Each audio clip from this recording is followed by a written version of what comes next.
I think that was the first time it ever went seamlessly. Welcome in, everybody, to Curmudgeon's Corner number 31. What is happening, everybody? Oh, this has been a week, has it not? My goodness. Record highs all across. Well, I mean, like record for the year, not like all-time record.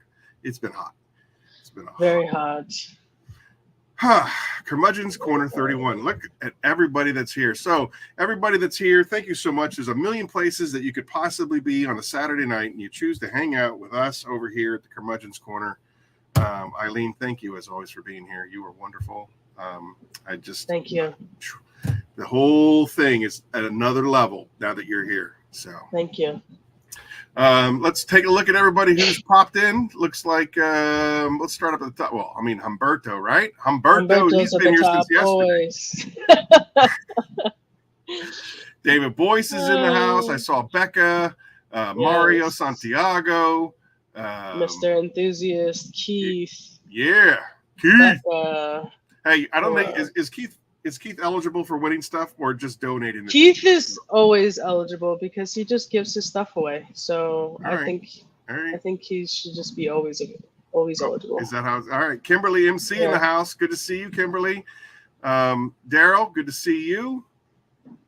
Chris Murphy in the house. All right, nice. Superado, I see him. Superado, yeah. Al, this is for you, Al. Right here. Yeah. I thought, where doesn't he like live in like North Carolina or something or something? I don't know. He's a Southern boy. I thought he was something about some team in Atlanta. And he had that hat on fire on his. I don't know. It was a weird post. It didn't make sense. So I just figured I'd bring him. Humberto, why do you gotta ruin it for everybody? One time I don't wear a hat. Humberto's calling me out on it.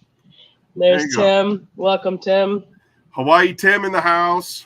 Mary, good to see you.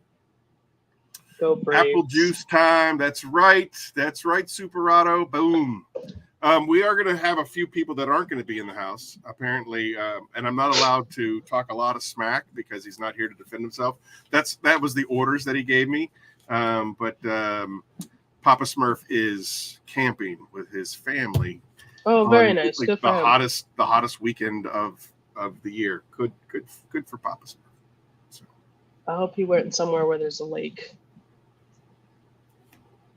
He told me, but I probably wasn't listening. Well, this is a very exciting episode, Curmudgeon's Corner 31. I am very excited. We have about this an absolute legend in the house tonight. Very excited to get a hold of this guy. He is a who's who. Everybody knows him. Papa Smurf has been talking him up to me for years.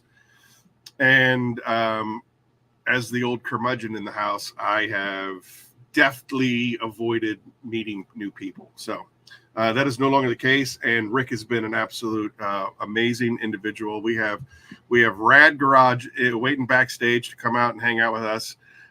Yes, we do love the Canadians, Jamie. They give us syrup and Rick.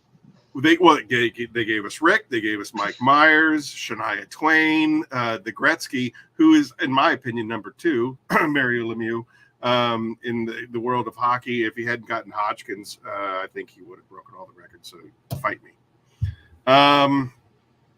Who else? There's got to be some other really. Oh, Letterkenny. We talked about that earlier when we were backstage. Letterkenny, one of the best shows out there. It's just so good. All right. Well, I think without further ado, I think we should bring him on. Absolutely. I don't like leaving my guests out back too long because it's not fun, and you're not here to see us. You're here to see him.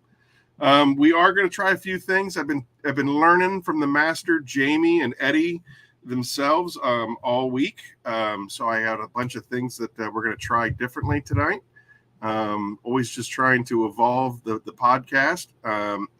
Speaking of which, big news, drum roll. We are an official podcast.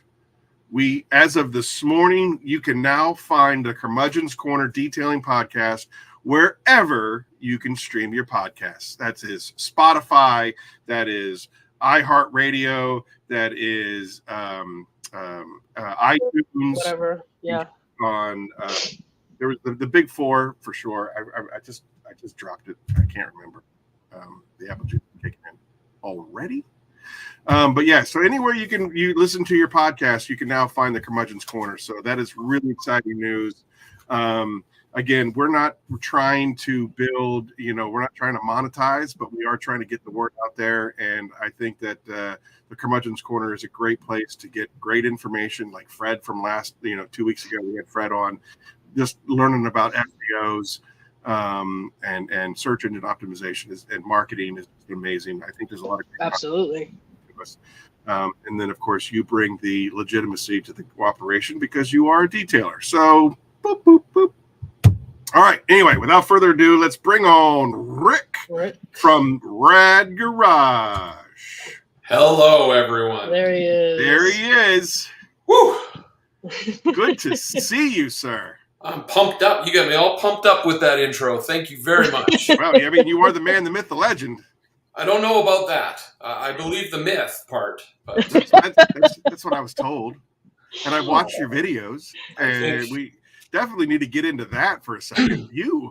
They are inspiring. I love how you in the bio that I read about you, you had said that videography is one of your primary hobbies.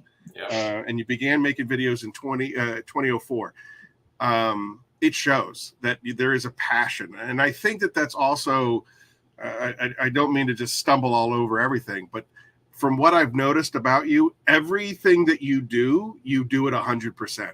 So if you're into videography, you're doing it 100%. If you're into detailing, you're detailing 100%. If you're into building a detailing garage, RAD Garage, you're doing it 100%. Like that's a really neat feature about you. It's either all or nothing. Yeah, and that's sometimes a strength, sometimes a curse, to be quite honest. But I do appreciate that people appreciate the passion I put into the stuff I do. But yeah, it can slow me down, to be honest. I mean, you did a video on cleaning floor mats, and I was captivated by it. And it's just cleaning floor mats. But I was like, oh my gosh, I've never seen it so like, I don't know, just dramatic, but like in the most best way possible. Yeah, it's great. That's funny. Yeah, I put a little drama into everything I do. Just makes it more fun for me to produce. Absolutely. Yeah. So this is the first time that you've been on our show.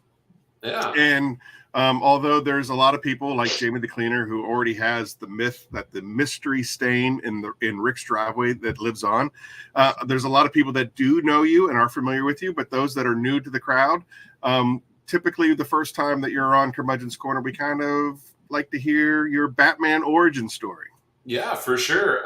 First off, I had to look up curmudgeon.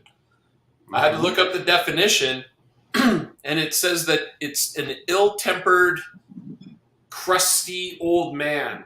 Yes. And I'm glad I'm here because that fits me to a T on a lot of days. But that's awesome. Yeah, my wife, when we first moved into this house, this was, I guess, 2017.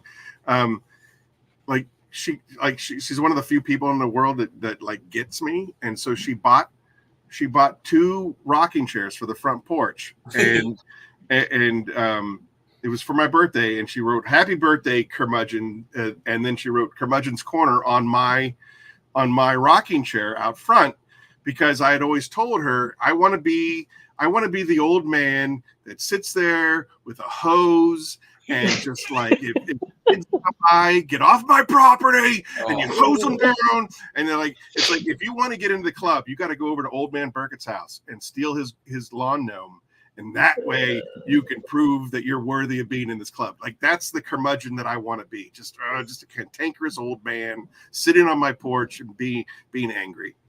Yeah, I could identify with that quite a bit.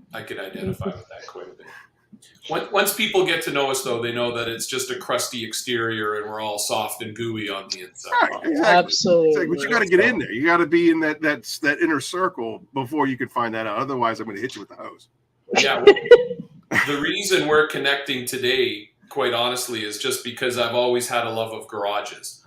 So like growing up for me was a bit frustrating because my dad wasn't exactly the neat, organized type, and I was, and I would see his garage in a state of disarray, and I would say to myself, you know, when I'm older, I'm going to have a garage and things are going to be different.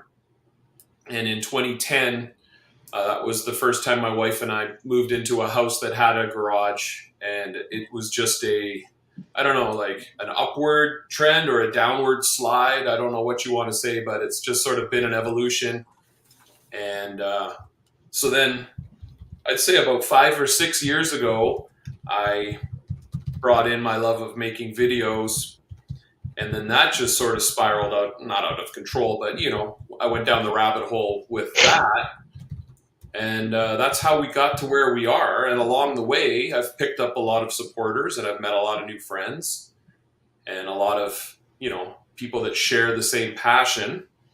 And yeah, everything has evolved to the point where, you know, I have a very supportive viewership and very supportive brands that like to reach out. And it's just been an awesome journey to this point. Yeah, for sure. Let's see if I can do the new thing that Jamie just showed me this morning. You can do Share screen. Window. Boom. Share. Boop. There it is. Like, look at that. I mean, that's just that is your dreams. garage. That's what dreams are made of, right there. Right? Look at that. That is impressive, sir. Yeah, that's an older pic. So that's when I was installing my AR pressure washer probably 2 summers ago. And yeah, I'm not the most inclined person with like technical mechanical stuff, but I did a pretty good job on that. Oh, and then you've got a different you found my pictures. My friend from work, she's a professional photographer in her spare time, and she took some Very pictures. cool. Yeah. Hey, I try to do homework whenever, you know. I'm impressed. I try. Oppositional research. Yeah. Yeah, for sure. Like, I mean, I found that like the more interesting interviews that I watch and I try to learn from are ones that people are actually paying attention to who their guest is. Yeah. As opposed to, it's not enough to just have you on the show, Rick. I'd like to be engaging, and I'd like you to have a good time as well as, you know, what's up with the customers. Oh, for sure. I totally agree. And this is what really makes this hobby, well, more than a hobby for me, but like a fun lifestyle. Oh, hey, thanks, Brian. Cleanest garage on the earth. I tell you what, out of all the, like, yes. I mean, obviously I was doing some deep dives this week on you, and it's immaculate. Like, you know, we could do childbirthing in your garage. It is you know, I joke about it, but it is my way of maintaining order in a world that can sometimes feel chaotic. And sure. I think we all have our garage or whatever it is that just, you know, fortress of solitude. Exactly. I know where everything is, and I have control of it, and it just sort of brings me a little solace. Yeah. Not that I have a very uproarious life or anything like that, but it's just, even from childhood, it was just nice to know that things were in its place. Exactly. So what got you into detailing? Like what started you down the garage path, as you were talking about, you know, earlier? Yeah. Well, honestly, when I was a kid, we lived in a few nice homes, and this one gentleman lived to the left of us in the cul-de-sac, and he must have been about 40 at the time, and he had 2 beautiful cars, and he had a beautiful yard. And I looked at him sort of as inspiration. I can't remember his name now because I was only a young teenager, but it kind of made an imprint in my mind that, you know, that looks really great. That looks like a place that people can come and feel comfortable. And so when I finally got my own home in 2010, I just sort of had this desire to emulate this gentleman that I knew from like 3 decades previous. And now I hope that there's young people, maybe even middle-aged or older people, who see what I've accomplished with my garage and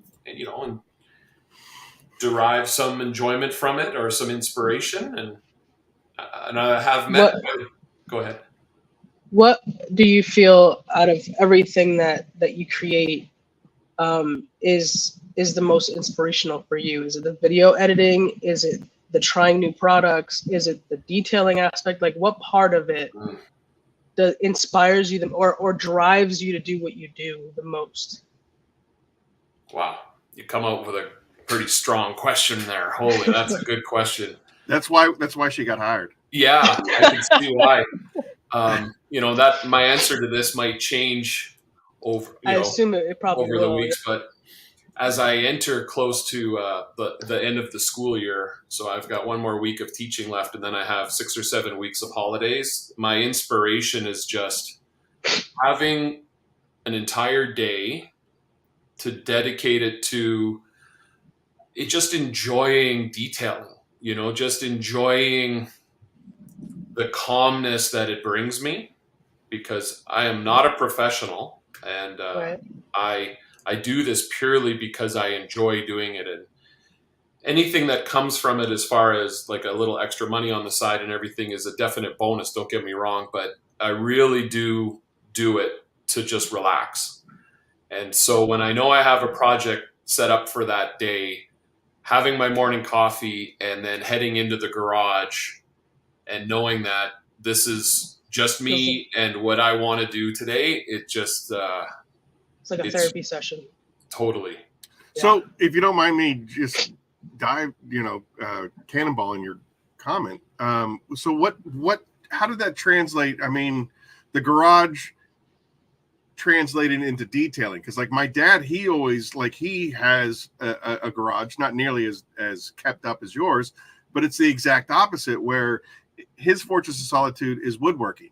Yeah. And he's got like ginormous machines and lathes and it's always covered with sawdust, and it's it feels like you're in a woodworking shop. So obviously garages can take on different personas for whoever's in it. So my question to you, how does that translate into detailing? What sparked that?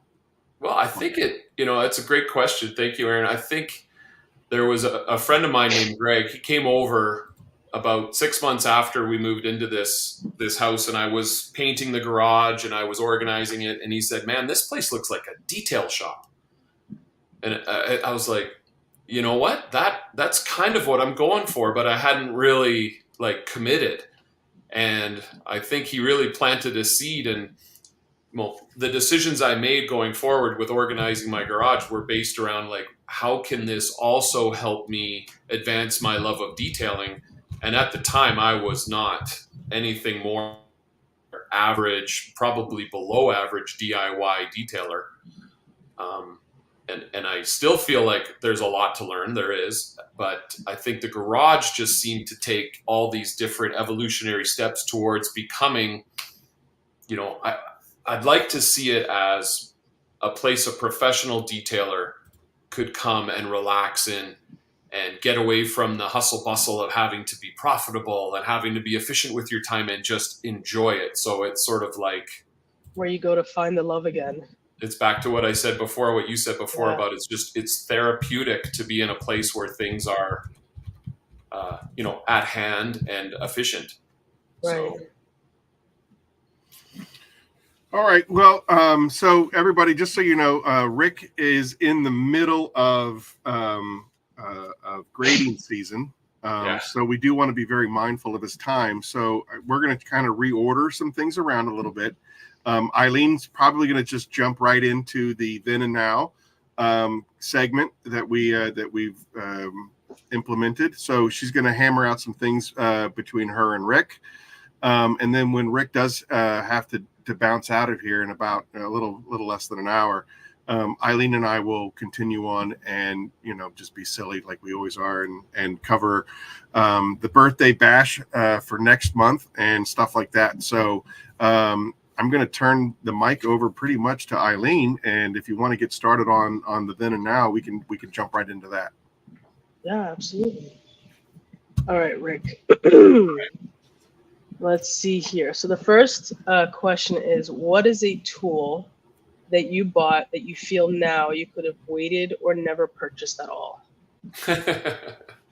Yeah, I really jumped on the Tornador bandwagon probably 7 years ago, and I bought I can't even remember the name, the cleaning gun, the Tornador, Yeah, and the then they whole had a kit. Yeah. vacuum attachment that went with it, and I think I've probably used it 3 or 4 times. Yeah. But not saying it's a bad tool, but I think there was a point where I went a little overboard. I think we've all done this probably where, yeah, I need that. I don't know if I need that, but I better I get feel like it. I need it. Yeah. And I remember putting in some massive order. What was the company? I don't use it anymore. It's like it was the biggest online retailer of detailing tools and equipment in the States. And it was like, it's still around, I'm sure, but Yeah. I probably spent $2,000 on things. Oh, wow.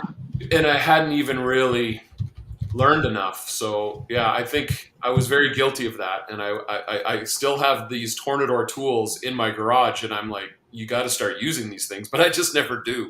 I could probably pass them on or sell them or something. Yeah, probably. No offense, Tornador, they're great tools, I'm sure, but they just don't fit. I think they're very situational.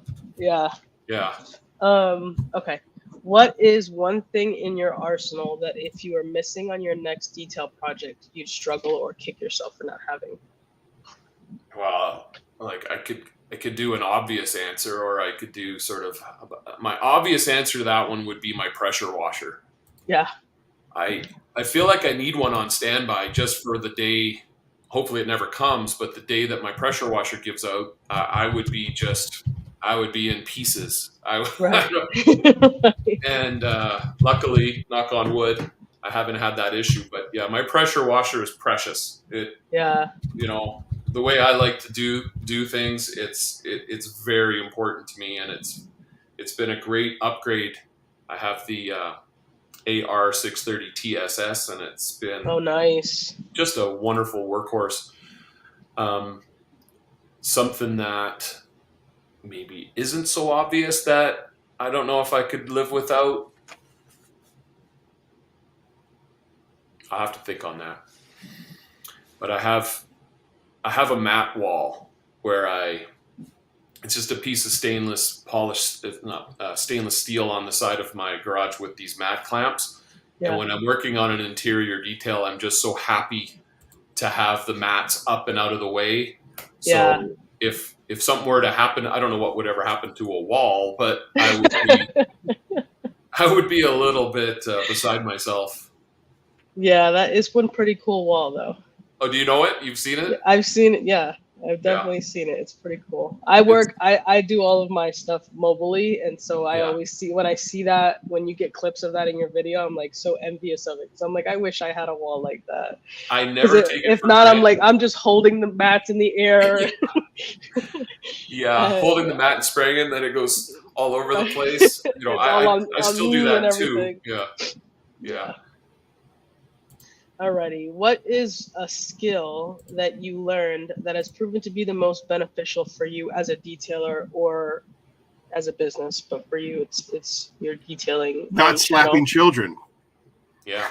And it could be anything from SEO or polishing or learning a new product or whatever it could be. What is that skill? Yeah. Well, there's so much to learn when you do make the videos and share out what you do.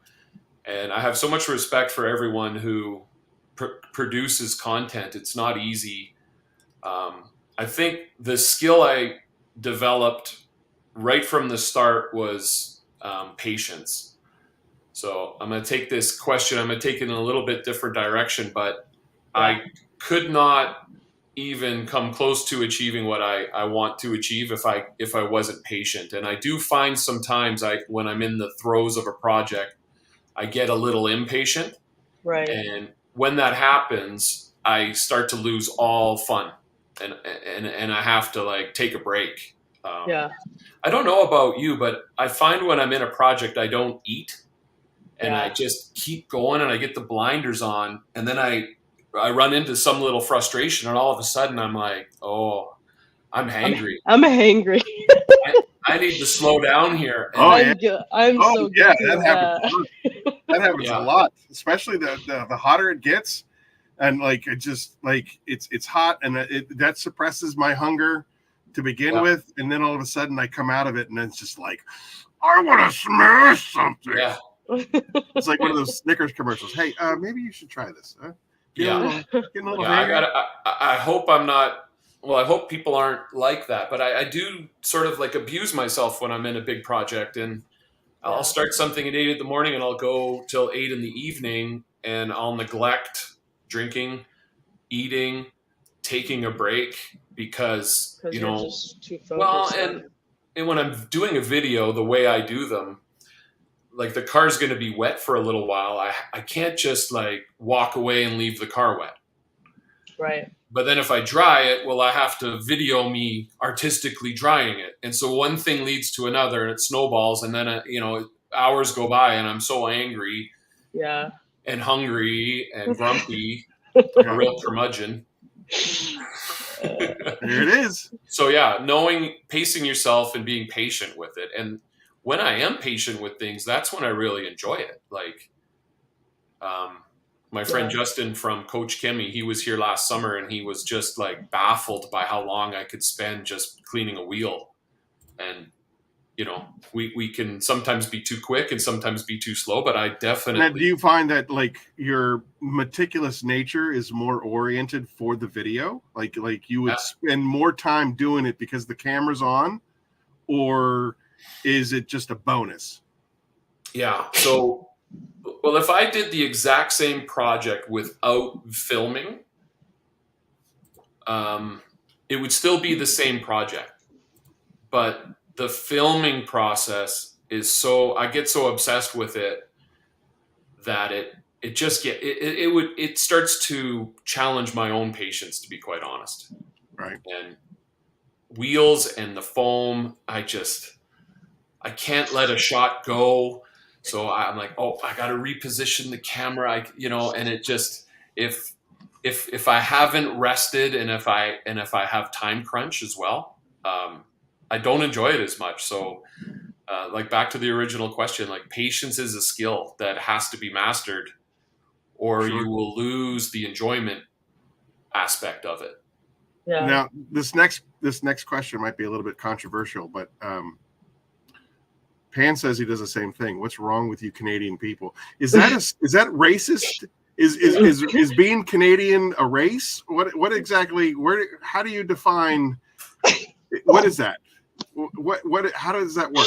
We're not even in the third hour yet. I don't know how to answer that, but I will say that there is a real affinity with Pan and I and the other Canadian detailers. We just, I didn't know if you're allowed to say something like that. Like I can't be like, Rick, how dare you say something about the Canadian race? Because you could say Irish, you could say Italian, but I mean, like, you know, both. Like I would say Americans and Canadians are so chill. Like we don't care. Well, just because someone brought up Pan, he is next level when it comes to patience and obsession. I had a privilege of meeting him in Chicago last spring at the big CSW event that I was very lucky to be invited to. When this is over, I'd love to ask you, questions about that kind of thing for sure. Segue. I was in London in 2014 with my brother who was competing for the Invictus Games, and we were at a bar, and this woman walked up to me, and she says, "Are you American or Canadian?" And I said to her, "Well, what do you think?" And she goes, "American." And I said, "Why?" She's like, "Because you got the swagger." And I was just like, "What does that even mean?" I don't even know what that means, but all right, yeah, you win. Yeah, we are known for being humble.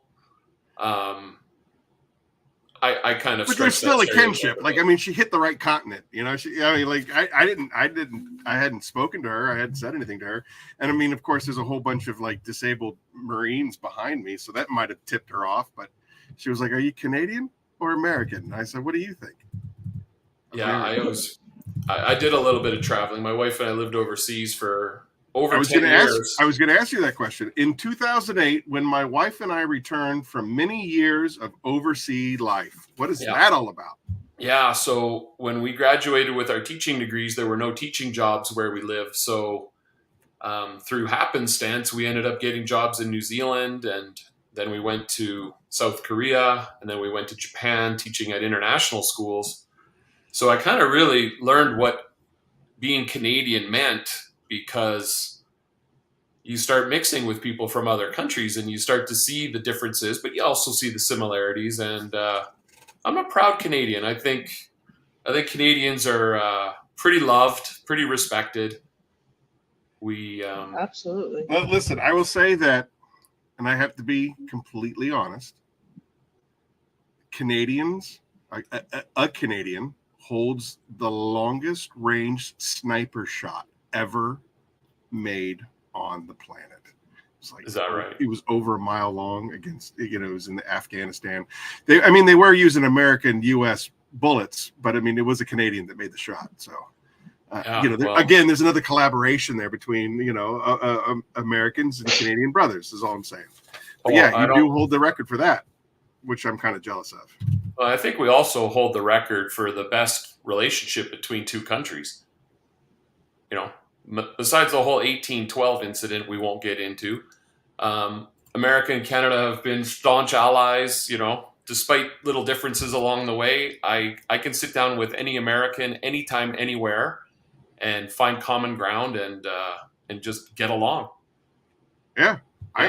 I've never met a Canadian I didn't like. There you go. I know a few, but I won't introduce you. I've met lots of Americans that could, do without, but hey. But all the Canadians, that's not the kind of show that we're doing here. Yeah, all the Canadians I know that are involved with detailing are awesome guys. Just awesome. We just passed the half-hour mark, so we should probably give something away. Now, we have never done this before because it's usually based on a question that we've talked about earlier in the show. But I'm going to ask a question, if you don't mind, Eileen.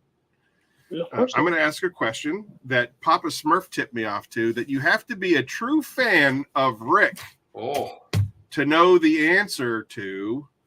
What does RAD stand for in RAD Garage? Here we go. First person to tell me what RAD stands for, you win something cool from Phoenix E.O.D. Eileen, what should they win? It could be anything. How about a t-shirt? Sure.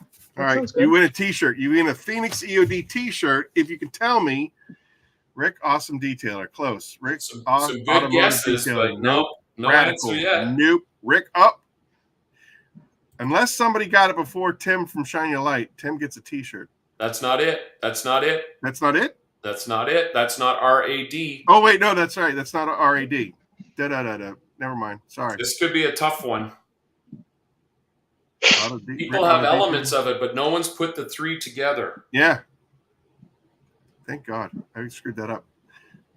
Nope, it's not garage because it's not rag garage. It's rad garage, kiddos. First letter of his kids' names. This is not Fab Automotive Detailing. No. Oh man, X6M Ghost is close. Yeah, well, he said the same thing that Shine Your Light did, which is not right. Yeah. Oh, can I give them a hint, Aaron? Yeah, you can. I think someone got it in there. No, he didn't. It's close. It's very close. It's like really close, but not it. The last word. Yep. Is an adjective related to my garage. Boom. I know what it is. I know what it is. And it was what I called my garage back in the forum days. Christy, you're close. Humberto, you're close. It's an attribute of his garage. So think about garage and what would a dungeon exactly. Rick's Audi dungeon. These are great guesses. They are really great guesses. This is a good question. Good job, Papa Smurf. I wouldn't have known this unless he told me, but it's, I think it's worth a t-shirt. I think it's worth another hint too. All right, go ahead. All right. The adjective Ooh. for the last word Yeah. has to do with size, because size matters. His size matters.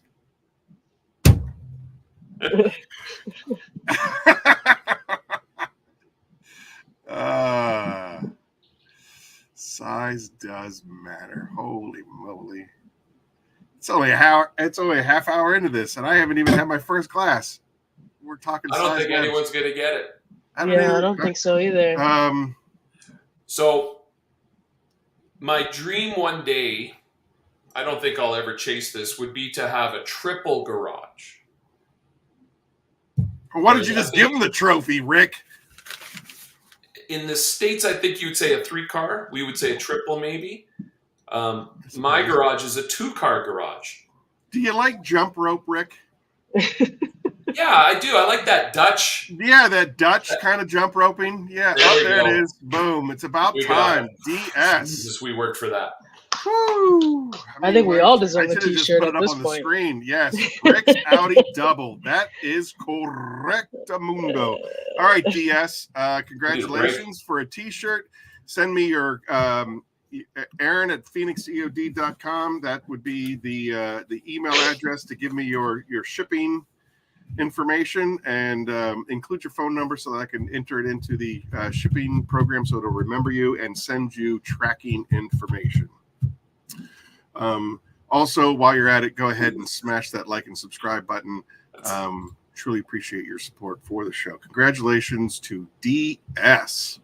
Hippopotamus Stew said that's a terrible name. That's why That's why it's it RAD. ended up being compacted. But I had my name is Rick. Yeah. I had an Audi theme, and the garage was a double garage. And you sign up for a forum, and you need to title your thread. I just said Rick's Audi double garage in Calgary, and then it just got shortened down to RAD about 7 years ago. Very cool. Too bad it wasn't tubular. Yeah, Radical Garage. Yeah, Radical Garage, man. But I do like the movie RAD. That was part of that movie was filmed in Calgary. So I went to elementary school, middle school with the kid that was in that movie. I'm absolutely obsessed with BMX right now. I'm very much considering buying a BMX bike that would have been my dream bike when I was about 14. Christy, we're getting there. We're getting there, and in hour 2, we're getting there. Relax. We got it. We're going to support Eileen as much as humanly possible. Thank you, guys. Dee Dee's in the house. Batten down the hatches. Things are about to get Aaron, off the if you're all right, I'm going to jump into the next question here. Please. Sorry about that. Yeah. It's okay. We had to give wisdom. We kind of touched on it with your last answer, Rick. The biggest challenge you faced, I'm assuming, might be like a progressive, like learning that patience aspect of it and finding the fun in it. What would be your best or most favorite accomplishment to date regarding your business, or what you're doing currently? I think, I've said this many times, and I didn't know that this would be where this all went. I was kind of just a private guy, just doing my thing in my private garage for people I knew, and mostly myself. But since coming out with YouTube videos and you put yourself out there, you start to meet people. I'll give you an instance. Like this morning, I went up to my favorite local detail shop called Carzilla. I know you guys are familiar with Carzilla. I think Chris is amazing. He is such a good person. He is.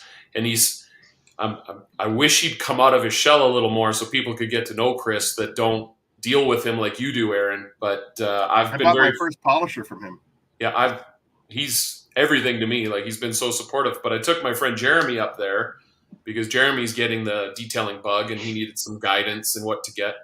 And while I was there, I was, shooting my mouth off, being a big shot, and attracted the attention of another gentleman in the shop. And within seconds, we start talking, and now he's subscribed to my channel and he wants to bring his Mazda RX-7 by. And cool. As I was talking to him, some other guy that shopped there turned around and just said, "Hey, I love your channel." And I just felt like, this is so cool. I had no idea. and this isn't fame, don't get me wrong. I don't have a big head and I think I'm famous, but like when you're in this little world of detailing in my city and people know you and recognize you and you can use that to meet new people, it's Right. it's a total gift. And I really, really appreciate it. And I don't take it for granted. And it humbles me quite often. That's awesome. I'm gonna skip this next one. We don't have to skip that one. No. I'm gonna just shift them. I'm gonna do the next question last, just because we're kind of touching on the same thing. So, piggybacking on what you just said, how do you classify success, and what does that look like for you? Okay, so yeah, I have to like acknowledge where my lane is in the detailing universe, and I am not a professional. I don't feel qualified and knowledgeable enough to do what a lot of influencers do, and that's make recommendations and rate products. What I am good at, what I do enjoy, is just interacting with products. Right. And I rarely these days come across products that disappoint me or frustrate me. So my emphasis, my lane, is featuring a process where a guy is washing his car or he's polishing his paint and enjoying the process and appreciating the beautiful aesthetics that go along with it all. That's me. And for better or worse, I think that's my lane. And I've talked with people, because when you have a YouTube channel, like, you know this, Aaron, and Eileen, it's all about like, how do we get more views? How do we get more subscribers? And trust me, I'd love to have more views. I'd love to have more subscribers, but I don't want to venture too far out of what brought me here and makes things fun for me. And that's just celebrating the beauty and the artistry of the detailing process. So now I've talked myself in circles. I can't remember what the original question was. So how do you classify success? How do you classify success? Whether you've reached it yet or what you see success as. Yeah, so for me, the success would be that people continue to appreciate what I do and I continue to enjoy doing it. And I'll be honest, there have been times in the last few years where I've just said, you know, I dedicate a lot of time to this. I could be putting my time and effort elsewhere. Is this something that I really, truly want to pursue? And yeah, as long as I keep doing what I like to do, which is make beautiful videos that celebrate the beauty of the process. Yeah. I did a product review, like a video that was just, it was on Jay Leno's all-purpose cleaner. This was probably 8 years ago. I was like, hi, today I'm going to talk about this cleaner, and I hated it. I appreciate that some people do that stuff and they're good at it. Like Jamie the cleaner is amazing at that kind of thing. Yeah. It's not my style. It's not what I want to do. So his success is definitely going to be different than mine. How long did it take you to find your style? Probably 2 years, I think. Yeah. And my concern now is that I get too stuck in a rut and I keep producing things that are pretty much the carbon copy of what I've already been doing. Yeah. So that's always in the back of my mind. Am I evolving enough that it's interesting for the viewer? And, but I can't get swept up in that too much. I have to go back to like, the success for me is that I enjoy sitting back after a video's been rendered and uploaded. Do I enjoy sitting back and watching it? And so far, so good. I mean, have you ever considered like, you know, the Obsessed Garage approach where he just kind of like, he'll just sit there and he'll film himself washing his car and just talk? Yeah. So I've done a few of those in the past. I called them wash and chat or something. Mm-hmm. And they're fun. Talking to yourself in a garage though, about things it's a bit cringy to me still. Yeah. I get it. Like you're the face in front of the camera, and there's going to be people watching it. But like, I don't know. I feel a little cringy about doing that. And but yeah, like time to time, I'll do a little bit of a video that has a little more of that style, but I always go back to what I love, and that's the foamy drips and the beautiful angles and featuring how gorgeous cars are. You know, like I just love cars, and Yeah.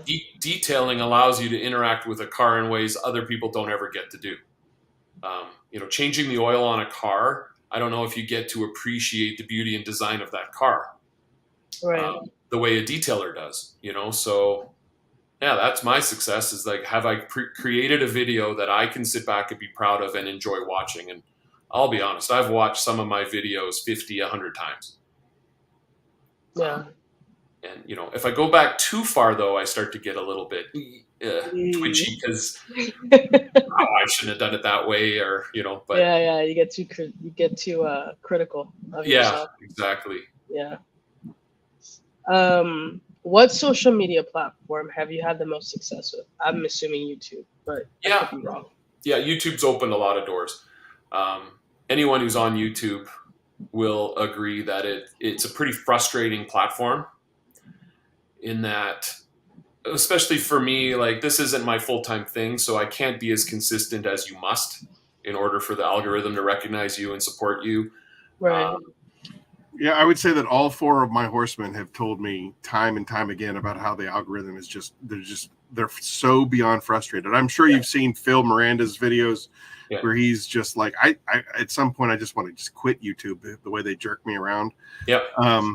Eileen and I are both even struggling to even hit that next level of stratosphere. You know, like we're both struggling for the 500 mark. Yeah.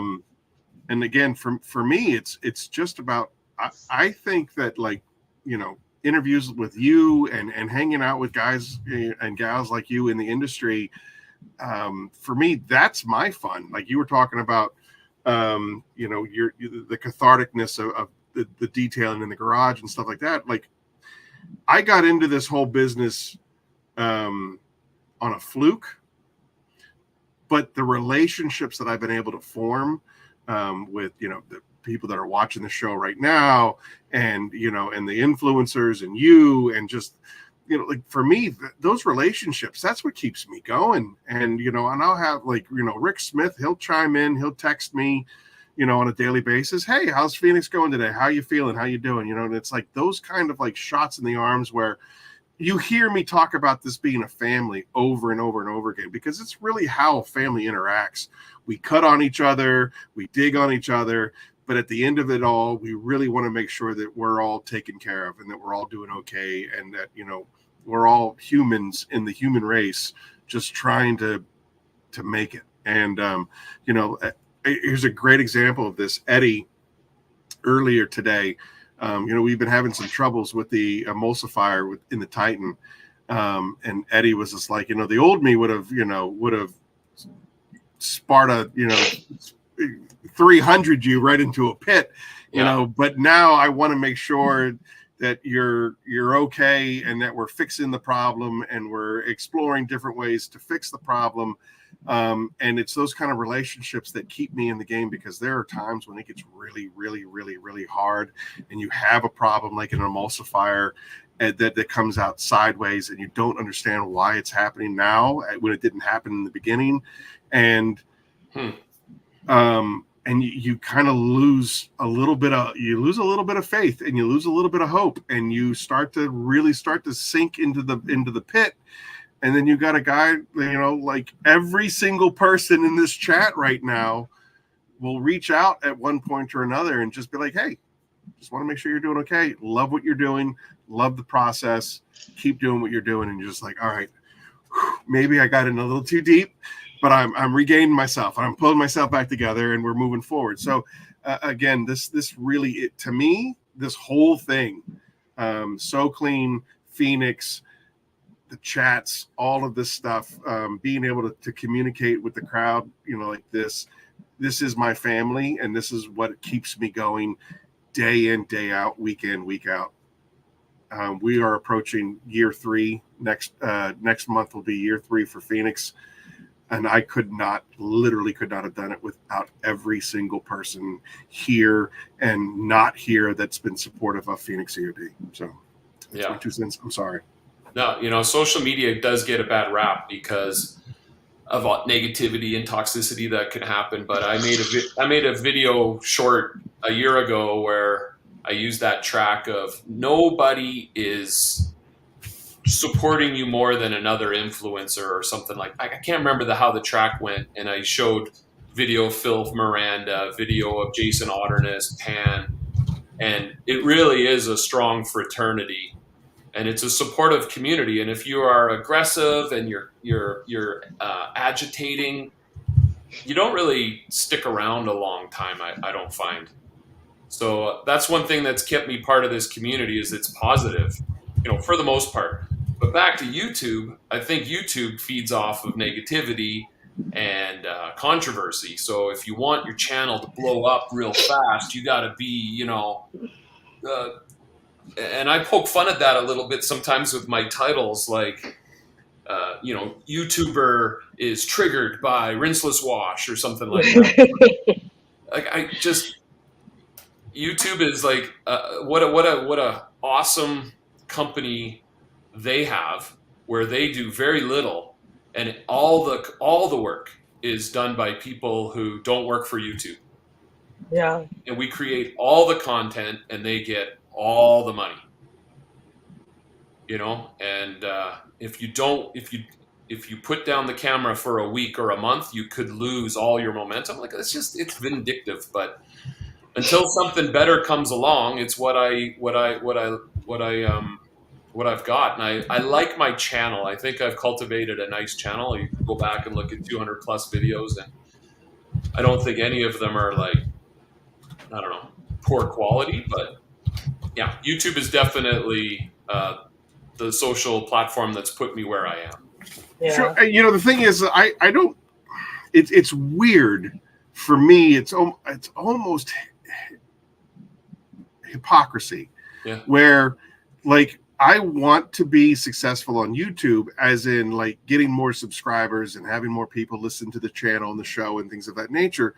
But I'm not motivated by the success of YouTube. I'm more motivated by just being able to reach more people and talk to more people. And I want the family to grow. And I want, you know, there's a lot of people in the chat right now, and I'm not going to mention anybody's names, but we've had extensive conversations about mental health, depression, and you know, the struggle of day-to-day life. And it's only getting tougher, and it's only getting harder.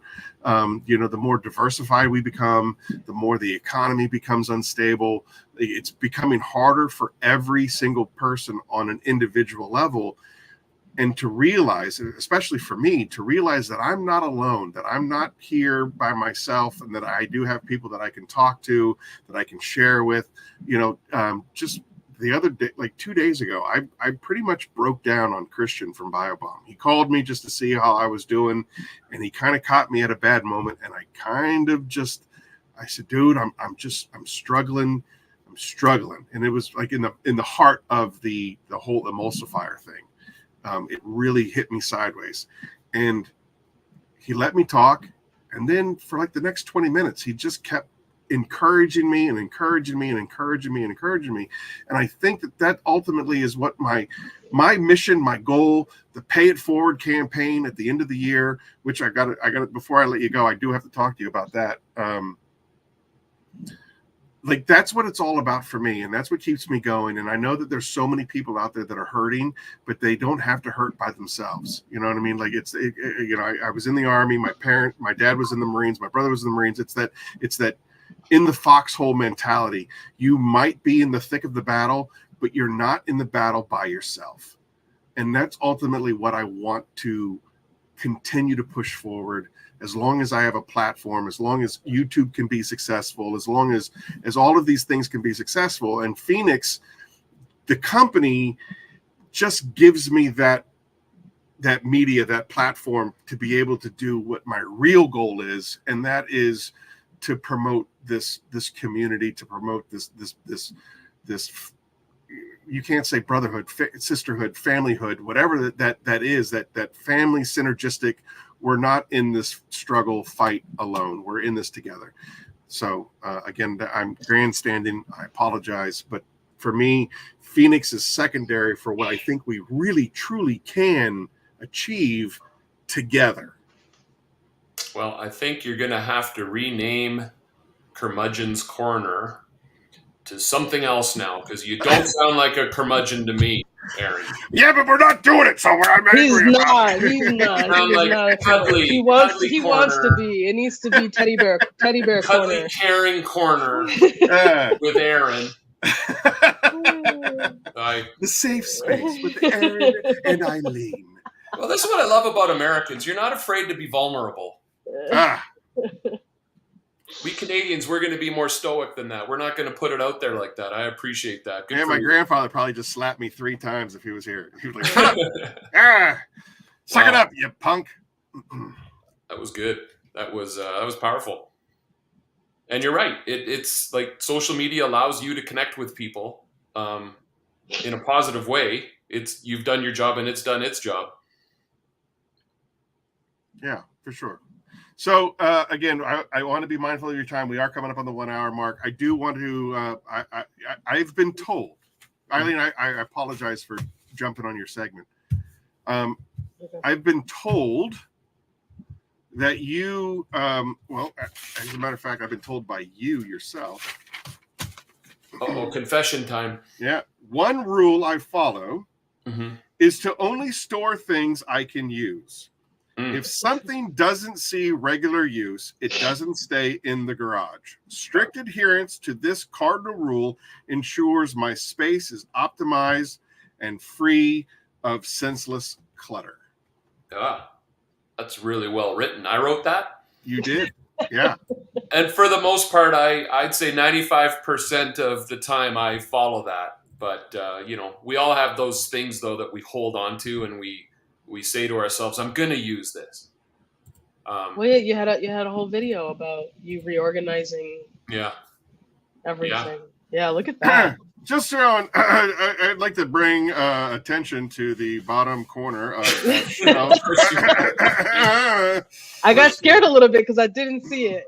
So it's right there. It's right there. All I'm saying is a cardinal rule. If it's not being used, it doesn't go in the garage. I'll tell you, appreciate that. If we really got into the psychology of what you're looking at there, it goes back to the fact that my mom used to take me to the mall all the time. She lived in the mall. And I remember going into my favorite stores and just saying, wouldn't it be cool if I lived here? And I think there's some of that. There it is. It's right there. Because I look at that, I get impressed with that every time I see that. And, every wall of my garage has got some kind of like shopping experience look to it. I don't know if that's a shallow part of me, but I just love the look of products. And you guys are putting out such good looking products these days. Go back 10 years ago, every product looked like hell, looked like, an Amway bottle. And now things, you almost don't want to use them because they look so good. You don't want to run out and have to get rid of it. So that segues into the next part of what I'd like to tell you or ask you. Okay. Every year, this will be the 3rd year that we do it. Every year we do a Pay It Forward campaign. We're basically between Black Friday, Thanksgiving, and Christmas, people can nominate people in the community that could use a leg up in detailing the last year's grand recipient. It's a long story, but anyway, he was in dire need, and all of his detailing supplies got stolen, and he didn't know how he was going to. His father nominated him, didn't know how he was going to pay for stuff and how he was going to provide for his family, and so we donated polishers and pads and product and just everything to him.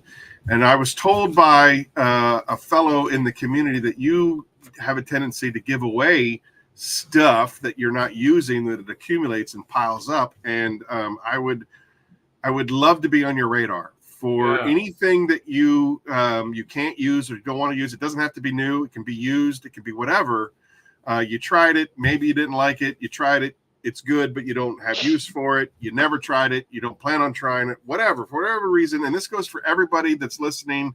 That goes for everybody that's in the chats. You can always send donations. We collect donations all year long. And then at the end of the year, the judges nominate. There's a grand prize winner. There's a first place, second place, third place winner, and then there's like 4 honorable mentions, and they all get stuff. Just to kind of help them out around the holidays, around the time when things are slowest and bleakest. Obviously, I have a great picture of you. Let me see if I can find it real fast. I have a great picture of you, and I want to say it was like in May. Yeah, May 25th. Yeah. Was that looking good? Yeah, you're looking fabulous. You always look fabulous, Rick. You're a rock star. Oh, stop. Oh, look at him! He's like that is one cool hat. It's May 25th, and you're like, I just got this new Arctic wear hat. Best winter hat in the world.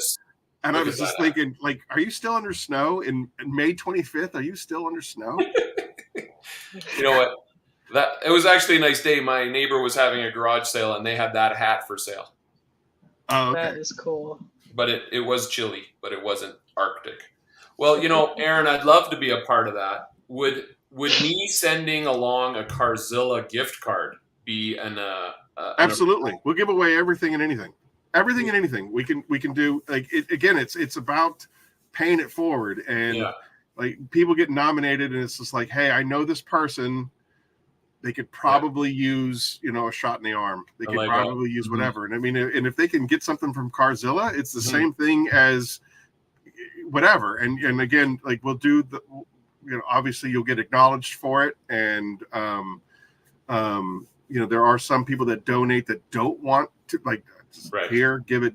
We don't need to be we're not doing it for me. We're doing it for them.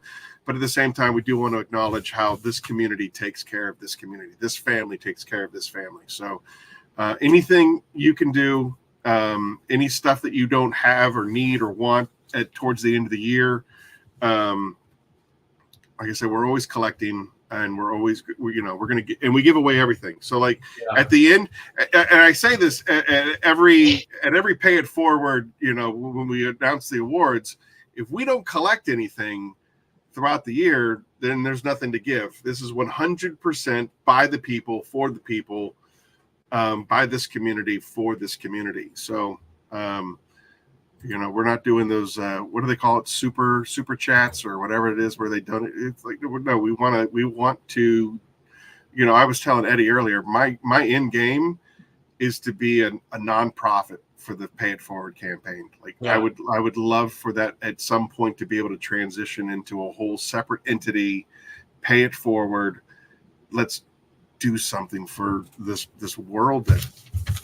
And it all stems that I wouldn't be here if it wasn't for people helping me out along the way, and it would be a disservice to them if I don't pay it forward. Can I ask you? Do you already have a recipient in mind for this year, or not at all? We don't accept recipients until the Friday after Thanksgiving. Oh, I see. People but you have 1 full month to nominate whoever. Yeah, and then. Every nomination gets forwarded to all the judges. Mm-hmm. And then December 26th, we all have a big conference call where we talk about and we read all the entries and the emails. And then we determine, I think there's 5 of us that sit on the panel. And then we just determine, who does what. And the thing is like, it could be all, I hate to say it, but it could be all BS. Whoever writes the best story wins, I guess. You know what I mean? Like if you want to be that kind of a person. No, I don't think you have to worry about that. You know what I mean? If you want to bring that kind of karma onto yourself, go right ahead. Be a storyteller. Well, I think that's a very admirable thing. And how many years have you done that?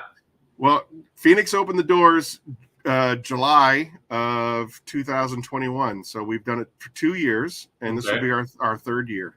Amazing. I'd love to be a part of it. And I think having a contribution such as a Carzilla gift card would be, I think, more practical just because shipping any of my leftover product or things I haven't used to you, the shipping costs would eat up a lot of that generosity. I'd rather see that rolled into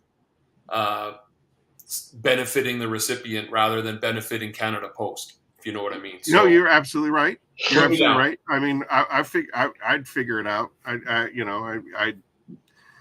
Obviously I wouldn't I would pay for the shipping if it comes down to that. I would pay for the shipping and I would put it into the advertising budget, you know what I mean, or the marketing budget, or wherever we can stick it where my accountant's not going to scream at me.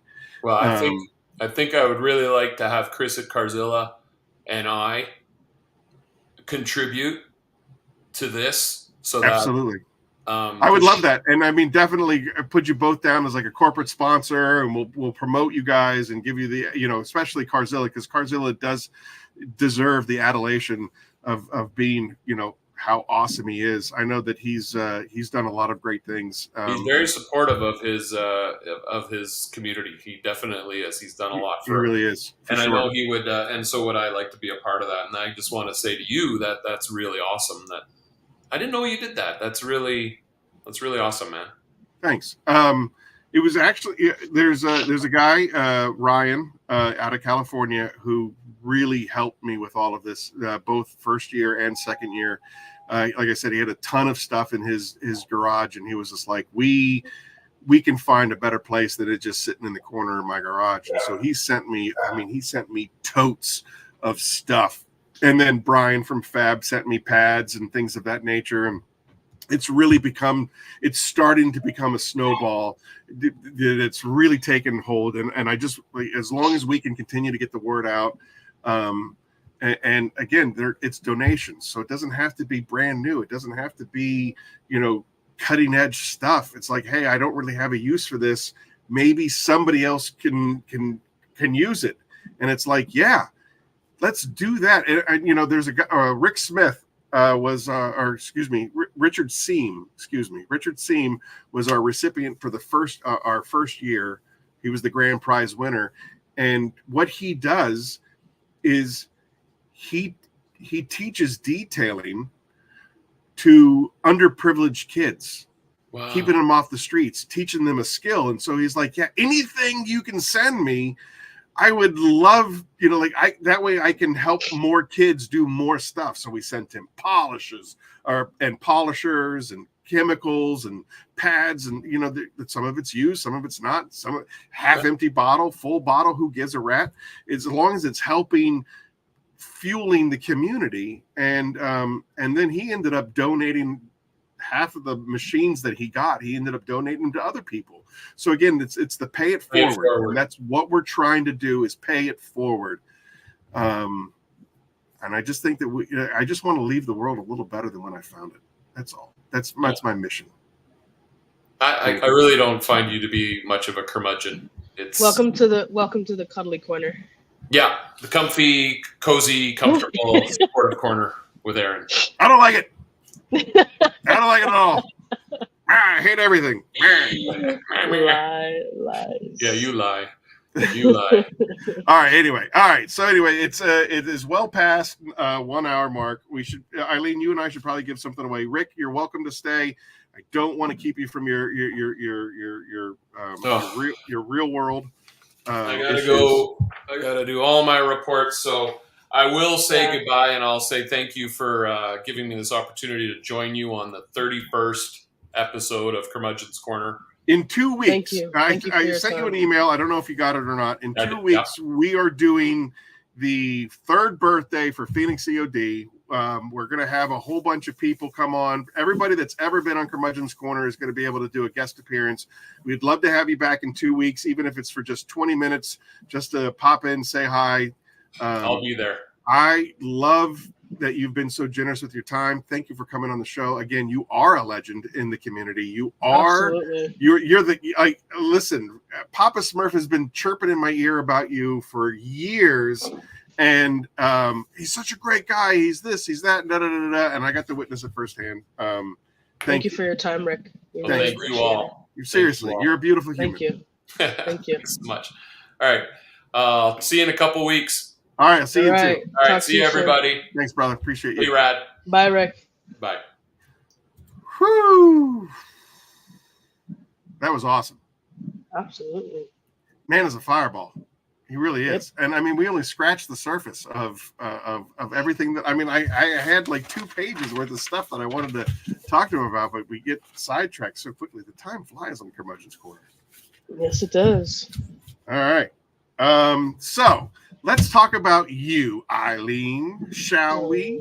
All right. So earlier this week, you got involved with, I believe it was Yvan from Mr. Ivan. Mr. Ivan from what is it, DIY, and we're looking. I did all. Oh, crap! I was supposed to put this. If you're looking for RAD, that's where you're going to find his YouTube channel and his Instagram. So sorry, Rick. I meant to do that. We know where to find Rick. Right? I know. You can't miss him. But they don't know where to find you. That's me right there. That's you right there. All right. Yep. So listen, and for those that are now on the podcast and they can't see all the visuals, it's youtube.com/ at So Cleen. That's with 2 E's, not an EA. So Cleen Detailing. 192. We need you to get over there. She needs, you said 192?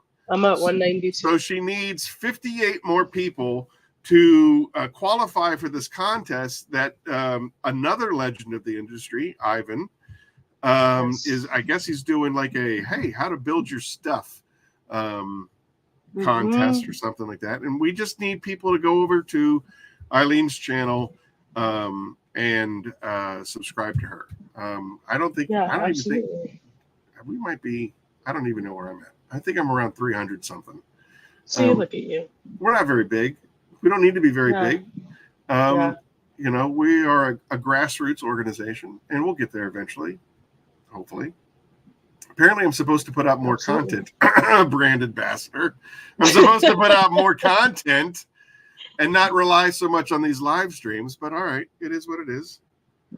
Yeah, I mean, for me, my page, I don't really care about attention or any of that. I think for me, the whole beginning reason why I even created a YouTube was because it's good for the SEO and driving that traffic to my website and my business, and therefore obviously more business for me. So it's just another avenue for that. So that's really like at the core why I created a YouTube channel. But I mean, if I could have the opportunity to get mentored by someone like Ivan with increasing like the skill on my videos and all of that stuff, I mean, how could I not? Yeah, no, for sure. He definitely knows what he's doing. I mean, clearly he knows what he's doing. Yeah. So that's the goal. And then hopefully whoever subscribes will join me on that journey and really like be there from the beginning and see like the evolution and maybe hopefully learn a few things themselves. Maybe. I saw you first. Right? All right. For real. Like seriously, when you become like, you know, rich and famous and powerful. Let me get a little stuff, I was there. I'm gonna dab your brow. I see the sweat. Right? Every time somebody's like, Eileen is so great, I'm gonna reach out to her. I'm like, you son of a You want to see the curmudgeon? You want to see the curmudgeon come out? He's about to come out. Then immediately my phone just like bling, and I'm like, "There's Aaron. I found you first." I know, I'm such a prick. Protective. I'm just protective of my people. That's all. All right. So, hey, how about we do now that it's just you and me winging it, which I'm not afraid. I'm not afraid to go by myself. Excuse me. I think somebody should call you. Let's do it. All right. Somebody call Eileen. There you go. Call Phoenix me. Hotline. What are we going to talk about? Whatever they want to talk to. Al, why don't you call me and we could talk about how the Yankees are better than the Braves? We could do that. Al. Is that really a thing? We didn't even talk about his. I mean, hockey. I don't know. He shot the fires. Dude, apparently he's got an Oakley collection of like hundreds of Oakley glasses. He loves hockey, Calgary Flames, which I was going to make fun of him about. This huge thing about being in Tokyo. Wait, who's this? Al, or we're talking about Rick? I'm talking about Rick. Oh, I was talking about Al. Okay, go ahead. Sorry, I was like, what are you talking Like, about? Okay, all go right, ahead. look at this. All right, this I'm gonna share this. Yeah, Becca, we're applying for everything. That's right. Let me see if I can do this. Share screen. Share And screen. Christy is too. Share. Can you see that? All right. Let me see if I can find the volume on this.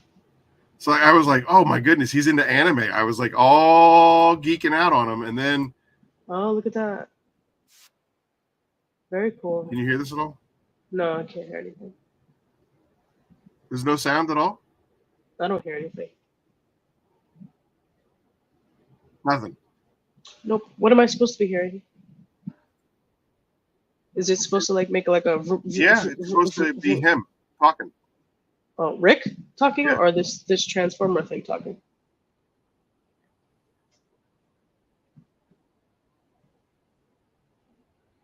Nope. Did Jamie teach you how to put the sound on? Oh, no. No. Tim, I'm going to put you on hold. You hear now? Wait. No. Anything? Nope. All right. Whatever.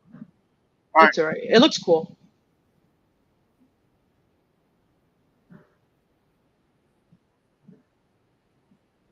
What is it that we're looking at? Is that Aaron's girlfriend?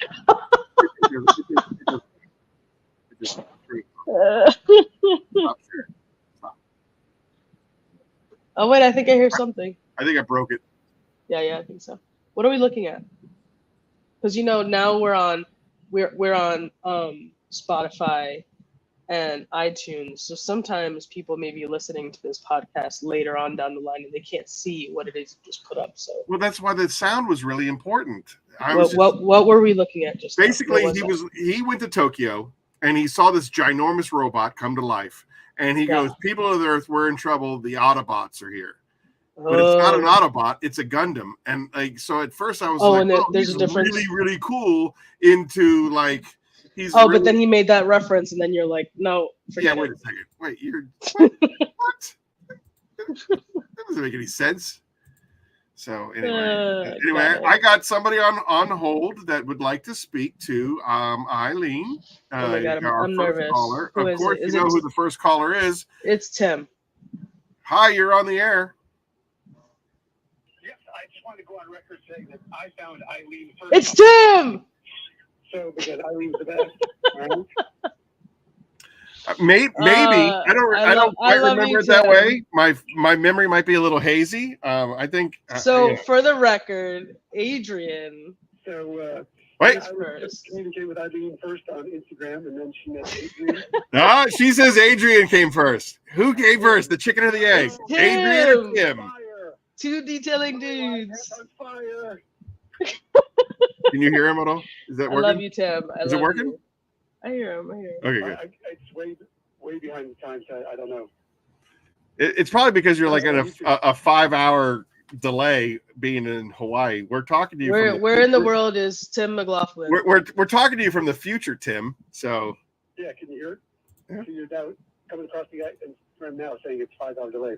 No, but I just want to say I found Eileen first. That's all. Some people remember it differently. Don't be mad. Thank you, Tim. Thank you, caller, for your call. We appreciate you. All right, well, thank you so much. All right, but have a good time. I just want to say I found it first. Anybody else want to talk to Eileen? Now's the time to do it. I wanted to talk to. We're gonna leave the Phoenix hotline up the entire time for the birthday bash, and people can call in and talk to all their favorites.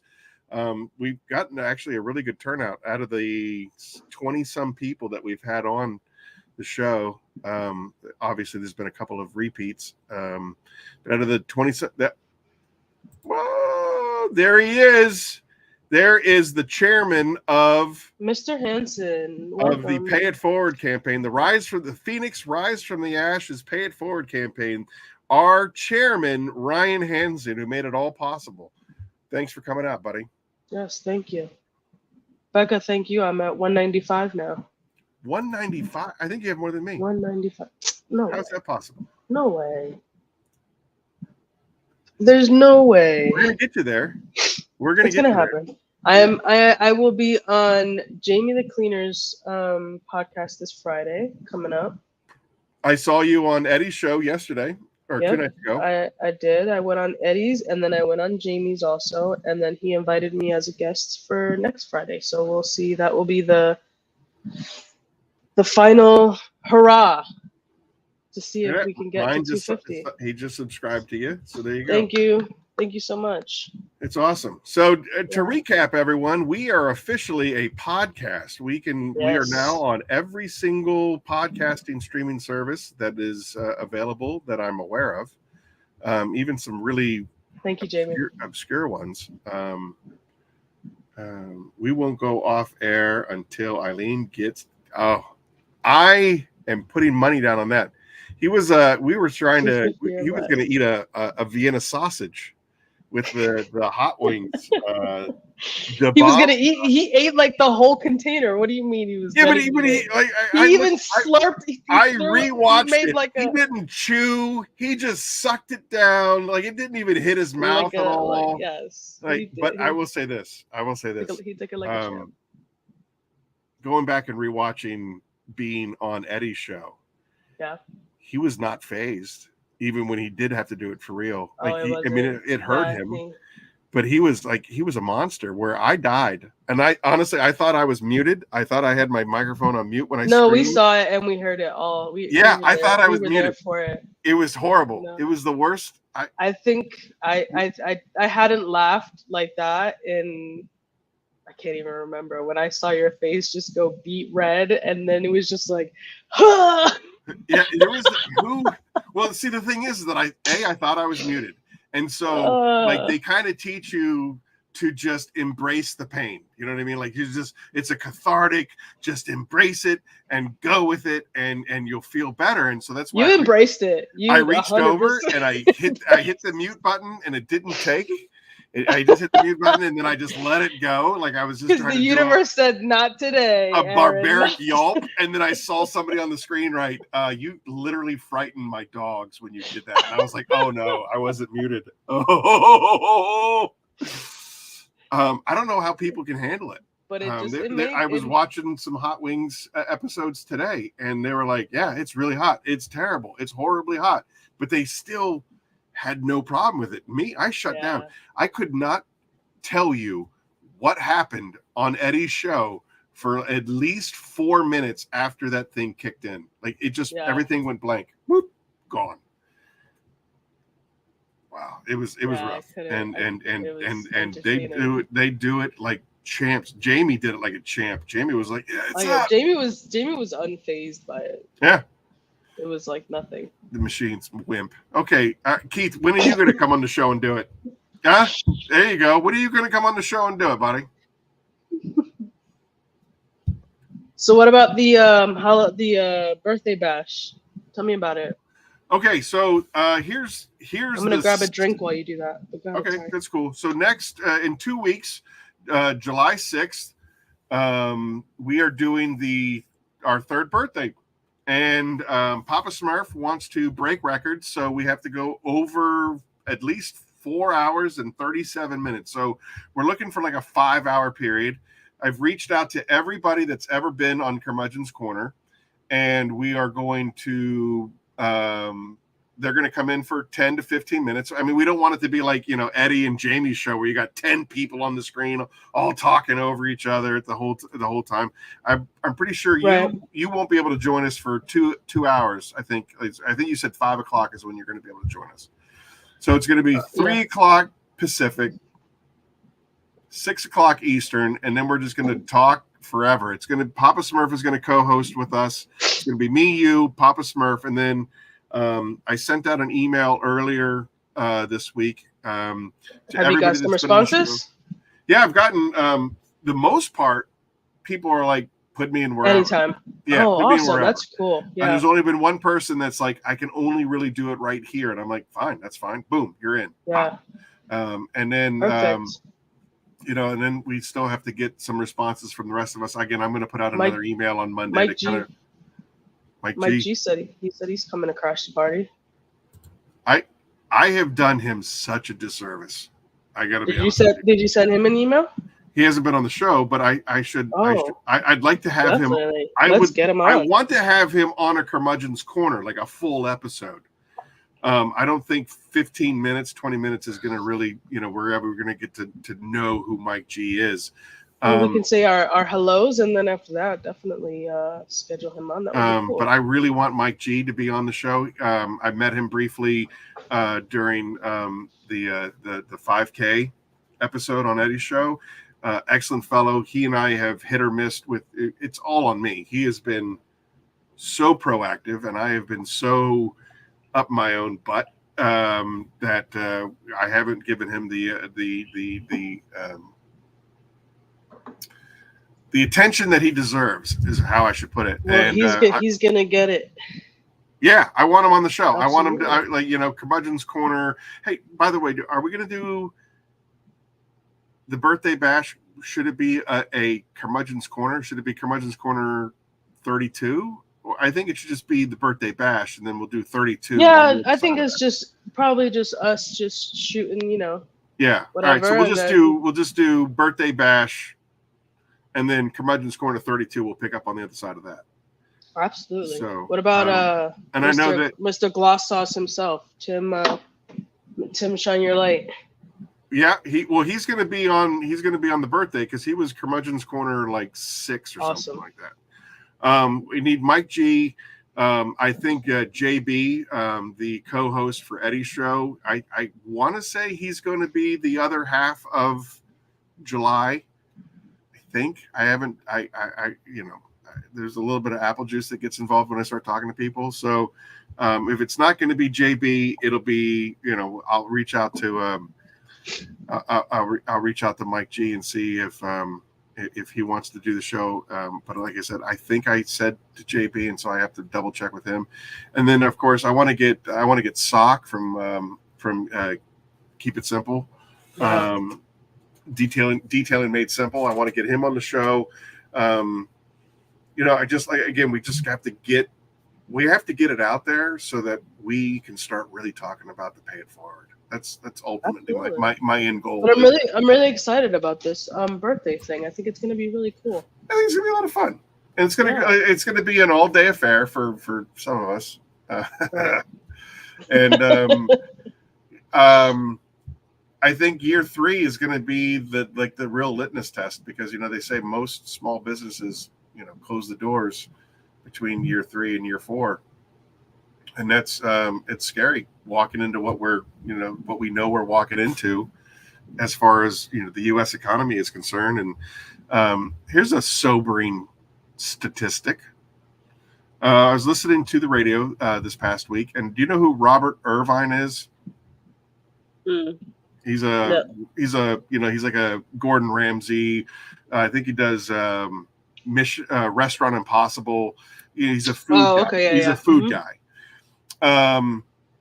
And he was talking about 2 years ago, the price of eggs were $40 a case. Okay. And today, the price of eggs is $140 a case. $140 from $40 over the course of 2 years. Now, I know Phoenix hasn't raised their prices in the 3 years that we've been open. I haven't done it. Yeah. But I know that my costs have gone up considerably. And I've been trying really, really hard. I know Adrian busts my balls. Hawaii Tim busts my balls about my triggers being really crappy. Everybody that's used my triggers gives me a hard time about, you know, crappy triggers. But it's like I keep trying to walk the fine line of keeping things affordable for the everyday man versus, you know, having the best of the best of the best of the best. And what do you do? You know what I mean? These are all the small business questions that plague me daily, nightly. Right. Robert went on to say that 20% of all mom and pop restaurants will close their doors this year. Hmm.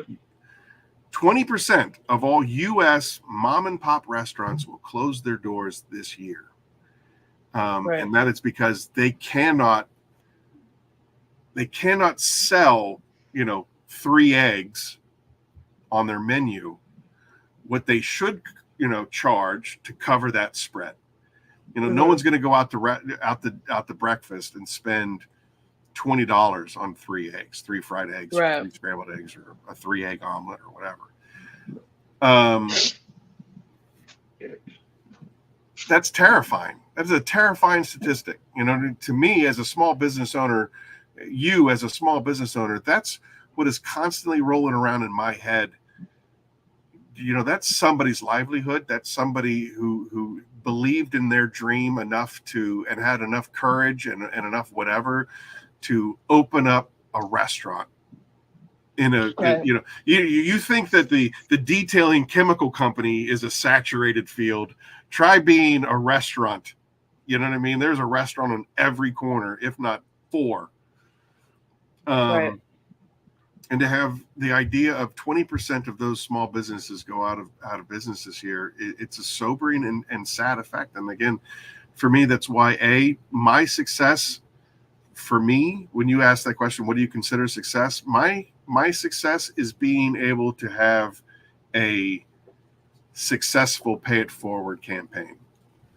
At the end of last year, when we awarded that gentleman who lost pretty much everything, and he's sitting there on his father's sofa, and he was crying, and his head was in his hands, and he said, "Dad, I don't know how I'm going to provide for my family. I don't know how we're going to do this." And we sent him all of that stuff, which, in my opinion, was a life-changing gift. He said, if we close the doors tomorrow, we were a success. You know what I mean? If we were able to touch that family's life, my family, my dad and my mom, like, there's always the compound for me to go back. If everything were to fail on Phoenix, I'm going to be okay. Right? My family's going to take care of me. There are thousands and hundreds of thousands of people out there that don't have that safety net, if you will. Yeah. And so for us to be able to do what we did for those people last year, it made the whole thing worth it. It makes the struggle worth it. And absolutely. It really, really does. And so I'm thinking, I was just thinking that, like, if we can get the word out more, if Curmudgeon's Corner can grow, if the channel can grow, and not just YouTube, but like the pod streams, if that can grow and we can get more. When I was on Eddie's show, when he did the 5,000 subscriber big giveaway stuff, yeah, and Ivan was on that show, I was able to tell Ivan about the Pay It Forward campaign, because there's a guy with a voice. There's a guy that has a platform that's a million times bigger than anything that I'll ever be able to do. Yeah. You know what I mean? And you get somebody like him involved, if you can get some of these other, these big powerhouses, you get somebody like Rick who wants to get Carzilla involved. Like, that's how the Pay It Forward campaign grows. That's how we can have a much bigger impact on our community, on the world around us. I don't know. I walk a fine line between being on a soapbox / high horse, or just being really passionate about people that have watched Curmudgeon's Corner from the beginning. They know my origin story. They know my Batman origin story. They know that like at one point I came from squatting in an abandoned house. Yeah. After my divorce, I was destroyed. And if it wasn't for certain key people in my life believing in me, investing in me, and then helping me get to that,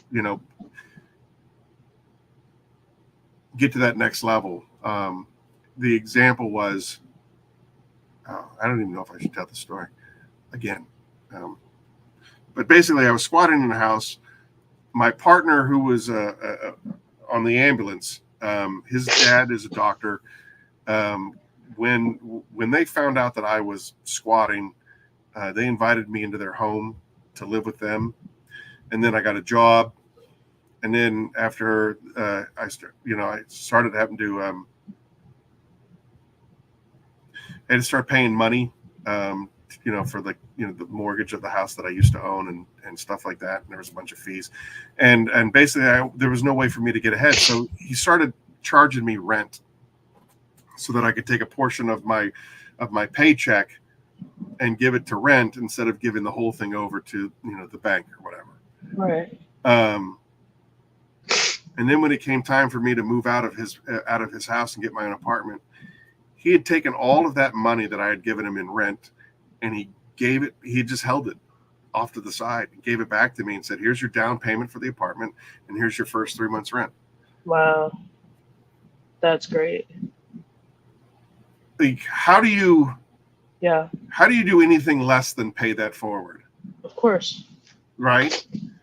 Yeah. Like, you can't. Like, that would be the most disrespectful thing to the universe to be like, well, sucks for everybody else. I got mine. I'm getting out. Right. So it was, and that was 2000. That was 2008. And now I'm finally in a position. Well, I'm not quite in a position because I lean heavily on donations, but I'm in a position where I can at least have a platform to start paying it forward. And that's ultimately what my goal is at least start paying it forward. We don't know what happens tomorrow. We don't know if we slip on the ice tomorrow and hit our head and we're no longer part of the equation. But if you can make a difference today, I'm going to try to make a difference today. Of course. It's heavy. I'm sorry for being. I know we're not supposed to be heavy in the second hour. It's only supposed to be in the third hour. Right? It's only supposed to be in the third hour. It's supposed to be fun. So let's get back to you, Eileen. It's so much easier to talk about you. No. Everybody. It is not easier to talk about me. It totally is. Like as far as the then and now segment is concerned, then you just received a massive award for being the most awesome detailer in 29 Palms. Right. Now, what's it like for you to be a local celebrity? I'm not a local celebrity. What? Are you kidding me? You're totally a local celebrity. Everybody loves you. Negative. No, not at all. What are you doing this summer? Not at all. What am I doing this summer? Yeah. I don't know. Getting lost. I'd like to go places. I think this is the first time in my life where I've been able to dictate what to do with my time and how I spend my time and who I spend my time on, and that's pretty cool. So I think for me, this phase of my life is called "It's time to have fun." So that's what I'm doing. And that's what the plan is this summer, is to continue obviously with the business and keep doing what I do, but also find time to have fun. He said it, not me. Tim is the rock star, really. I'm just so, as the gal that is known for, I just put on my headphones and I start detailing. Yeah. What are you pumping into those ears in those headphones? So, honestly, I don't know. It's usually it's kind of random. So I kind of switch. It depends on my mood, but usually it's EDM. So yeah, it's a lot of instance. If it's not that, it's probably 80s music. Yeah, you strike me as a big Lords of Acid fan. Yes, yes, absolutely. What gave it away? All the ink all over your body. Right. Yeah. It's kind of a mix. Yeah. Sometimes I'm not even listening to anything. I use it as like a way to be antisocial. I can't hear you. So I put it on, and usually people leave me alone if I have the headphones on.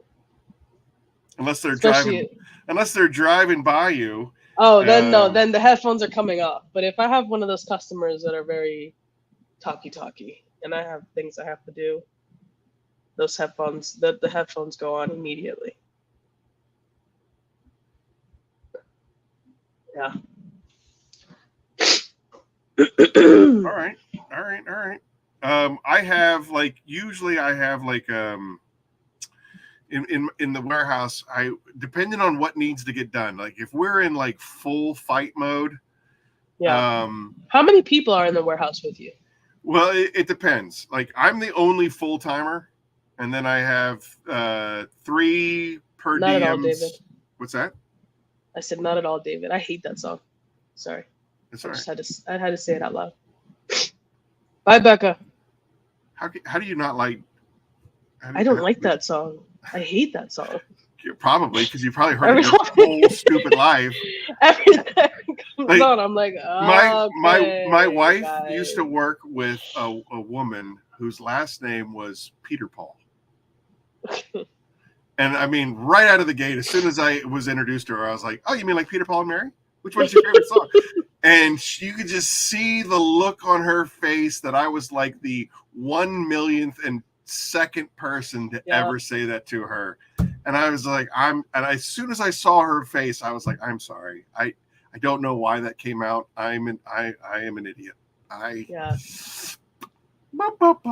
Or like my last name is Baez, so when I try to spell it B-A-E-Z, like Joan, I'd say probably about 5 or 6 years ago, it people understood that. I said it recently, and people are like, "Who's that?" I don't know. Who's Joan Baez? Really? Yeah, and I'm like, how do you? Okay, sure, B-A-E-Z. Okay. You know, the best thing that ever happened Joan to me was Key and Peele, the substitute. Yeah. Because now, like, when everybody AA Ron, I'm like, like AA Ron. Because it used to be like that will live forever. How do you spell your name? And I'd be like, like Aaron, brother of Moses, Hank Aaron, Aaron Burr. Like they're trying to remember any kind of famous Aarons that are out there. And then it was just like AA Ron, and they're like, "Oh, I know AA Ron." I'm like, "Yeah, that's it. Yep. There you go, AA Ron." Yeah. What about Tears for Fears? Who doesn't love Tears for Fears? I will say this about Tears for Fears. As far as the curmudgeon is concerned, okay, the song "Everybody Wants to Rule the World," right? That's the song. Everybody wants to rule the world. Well, they did some recent show a few years back. Probably, I don't know the specific on when it was, but they redid that song to where it says "Everybody wants to run the world," and they changed the lyrics. And it came across my Pandora feed, and I was just like, "That's not the lyrics. That's not how that song goes. It's rule the world, not run the world." Curmudgeon. I was so tanked up about it, and then I was like, "But if I thumbs down it, I stopped to get the other song." I was in a conundrum, but I couldn't do it. I had to thumbs down it. Like if you really get to know me, you probably will see the curmudgeon about 900 times a day, where it's just like, "That's not how things are supposed to be." There were no elms at Helm's Deep. What are you talking about? This is stupid. I hate this movie. Yeah, I'm like that all the time. As a matter of fact, my wife absolutely hates watching shows with me because it'll be, I'll just point stuff out like, "Oh, really? Like after all that time spend it in the cage, that's what you're going to focus on? The first thing you do when you get out of the cage?" She's like, "Why do you have to be like that? Why can't you just watch the movie?" And I was like, "Because it's stupid. It doesn't make any sense." Yeah, that's the curmudgeon in me. That's where it comes from. We just don't see it here. Right here. It's all just like, "I just want to pay it forward, and everything should be nice, and you deserve hugs and kisses, and it's just, and then it was just like, "What are you talking about?" Star Wars Episode 7, 8, and 9 was stupid. Horses on spaceships. What are you talking about? Oh God, I hate you. Yeah. Sorry. Now it's kicking in. There it is. Now it's kicking in. I'll give you some curmudgeons. Let's talk about it. What do you say? Elms at Health Deep. What are you talking about? Stupid. Oh my gosh. Right? Orcs that can survive sunlight? What is this? Stupid. This is dumb. Turning it off. By the way, I busted this out because I was going to bust his balls about it earlier when he said, "Oh, the Autobots are going to, destroy Tokyo." I'm like, first of all, Autobots are good guys. Second of all, that's a Gundam wing. Like, where are you on the anime spectrum there, Rick? I think you're just making stuff up. You didn't know. Nerd King. Remember that. Yeah, exactly. So wait, you were telling me about oh yeah. I like you. him already, Christy. Have him run for president. I'll vote for him. Curmudgeon in the making. What were you gonna say? Your warehouse. You were telling me how many people are back there. And what music well, you like I listen said, to. it's mostly me, and then I got a couple of per diem. So wait, are you back there like mixing chemicals and stirring pots and filling bottles? Well, I got big machines that come down with these really cool like paddle blenders. I just imagine you sitting there with. I'll send you some videos. Like I think I sent Hawaii Tim when I was making some gloss and wax. It's a lot of fun. I enjoy that. And then that'd be some pretty cool content you could put on there. Yeah, but at the same, like, so here's the thing. Like, I worry about. Like to see that. They do like to see it, and I should put more of it out there. But I mean, really, to a certain extent, you don't want to give away all your hidden secrets. Yeah, and like I have some really cool machines that, I mean, like if it was, I have really cool machines that I wouldn't have known about if it wasn't for somebody or some people that I work with that are like, all right, this is the machine that you need to buy. This is the machine that you need to buy. This is the machine that you need to buy. And the reason why I say it like this is because I worked at a company before I started Phoenix that did everything pretty archaic. And and if those are like kind of trade secrets that you know, that if you don't know about it, you know, it's too bad for you. I don't really want to give those trade secrets away. Now, there's other people like, say, Ethos. Ethos knows what they're doing. I'm kind of following their footsteps. Griot's Garage, they have the game perfected. I am definitely following their footsteps. So, like, there are people in my orbit that have worked in the industry in such a higher level stratosphere that I can call them up and I can pick their brain. Hey, what do you know about this? If I want to do this, what do I need to do? Or if I want to increase my productivity, you know, and he's like, oh, you need to buy this label machine and you need to buy this filling machine and you need to buy this. And then I go back to my investors and I'm like, all right, so I was just told that if we want to go to the next stage, we need to buy this, this, this, and this, and this. And then it's going to cost us $14,000. Yeah. Can we do it? But if you had a video where you didn't give out like your secrets, right? Right.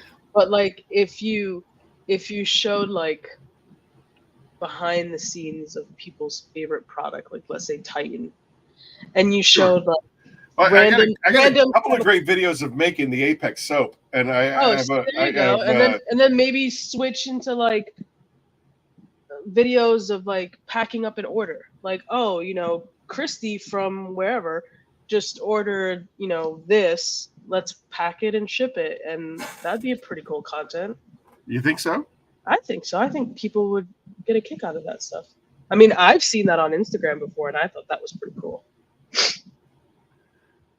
Oh, hold on. I have to go get something because I have to show Tim from Shine Your Light. I have to show him up because he thinks 1966 is the original. Get out of here.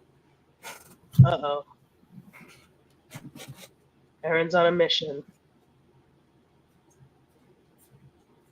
See, Tim, I think that, Christy, I think that it would be pretty cool. What do you think that it would be best for him to show a video of like the making of it, or do you think the packing and shipping of it? Which do you think would be more entertaining? Because I think probably for a YouTube, he can combine both. But yeah, I think seeing the behind the scenes would be really cool.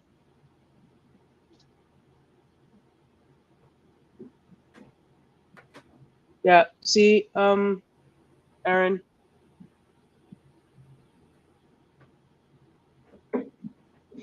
He did. He definitely did wake up a Batman monster. I can only imagine what's coming.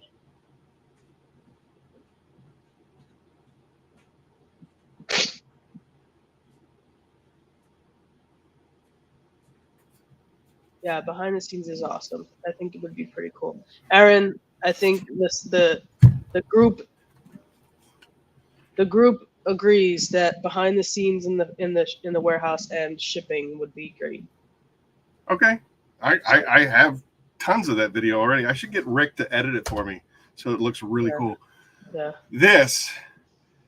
The complete 1943 movie serial collection includes all 15 segments. This is a CD like compilation type thing. It's a DVD. All right, so basically, back in the day, before they had like previews and stuff like that, what they would do is they would show these little like 15-minute mini movies in front of the movie that you came to see. So if you went to the theater to see Casablanca, you'd see this little 15-minute serial. And every week they would change the serial so that you would see the story. So the first week it would be this, segment 1, and then the next week it would be segment 2, and then the next week it would be segment 3, so on and so forth. Well, in 1943, they had 15 segments for a Batman serial movie. Now, here's a great trivia question that should probably pop up in a later Curmudgeon's Corner. You know what? Let's give it. Well, if somebody can give me the answer, I'll give you. What do you want? What should we give away? We should give something away to know the answer to this. And if you give me the answer, just know that you're a racist. Just. Oh my God. Yeah, I dragged you into it. Sorry. All right, we'll give something away. We'll figure it out. But anyway, who can tell me who the main villain is in the 1943 movie serial collection of Batman? Who is the main villain? I feel like this is and don't you Google search it either, you bunch of jerks. I don't race cars, I detail. The Joker. Nope. Joker? Nope. Dr. Dana? Nope. It might be Dr. Dana. I don't know. I don't believe that it's Dr. Dana, but it's not it. Cesar Romero. No, Cesar Romero came along a long time after that, 20 years later. Joker, Dr. Daka. That's probably it. It's probably Dr. Daka, but they refer to him. By the way, you can't win because you just won something. Sorry, X6M Ghost. You can't win. They call him Slanty-Eyed Jap. Oh boy. Slanty-Eyed Jap. It's a different time. Watch it. In 1943, guess what we're doing in 19? What do we do? What is the United States doing in 1943? Being racist.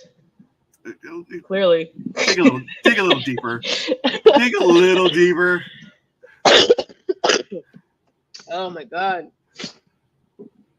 World War II. Thank you, Ryan. Thank you.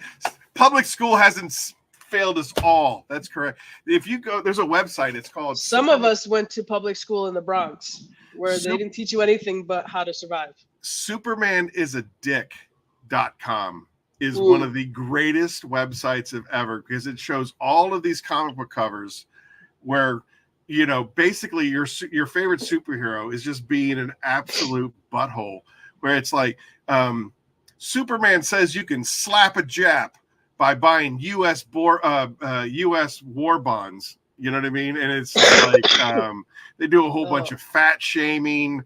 They do these are all the covers of all these different comic books where it's just the superheroes are just absolutely just off the hinge. It's so much fun. I didn't go to private school. I went to Quantico Marine Base. So thank you for that. Yes, Superman.com or whatever that was would definitely be kids. SupermanIsADick.com. Yep, that one. Exactly. There you go. Look at see all these people they know. Yeah. So all right, we got to figure out other than X6M Ghost, who got it first? Oh, I think it's Aaron. Aaron. Yeah, I think he was next.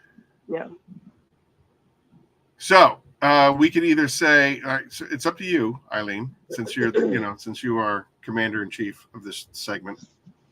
Do we want to give it?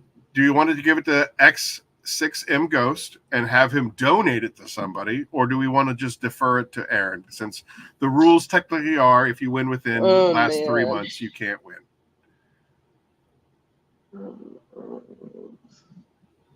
I don't know. This is very stressful. Really? I don't know. I think you should go to the letter of the law and give it to Aaron. That's what I think. Not that he has a great name or anything, but I'm just saying. All right, let's do that then.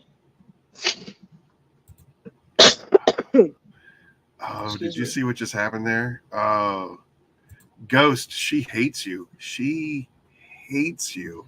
No, I don't. No, that's terrible. She took it right from you. Not at all. And gave it to him. All right, Aaron, make sure that you send me a. I'm just kidding. I'm sorry. Send me your shipping information, and we'll get it to you. Whatever it is that we.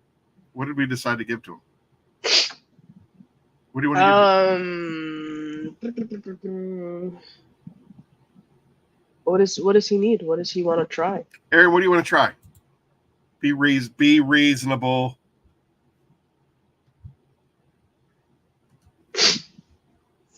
Eddie was like, ask for the kitchen sink.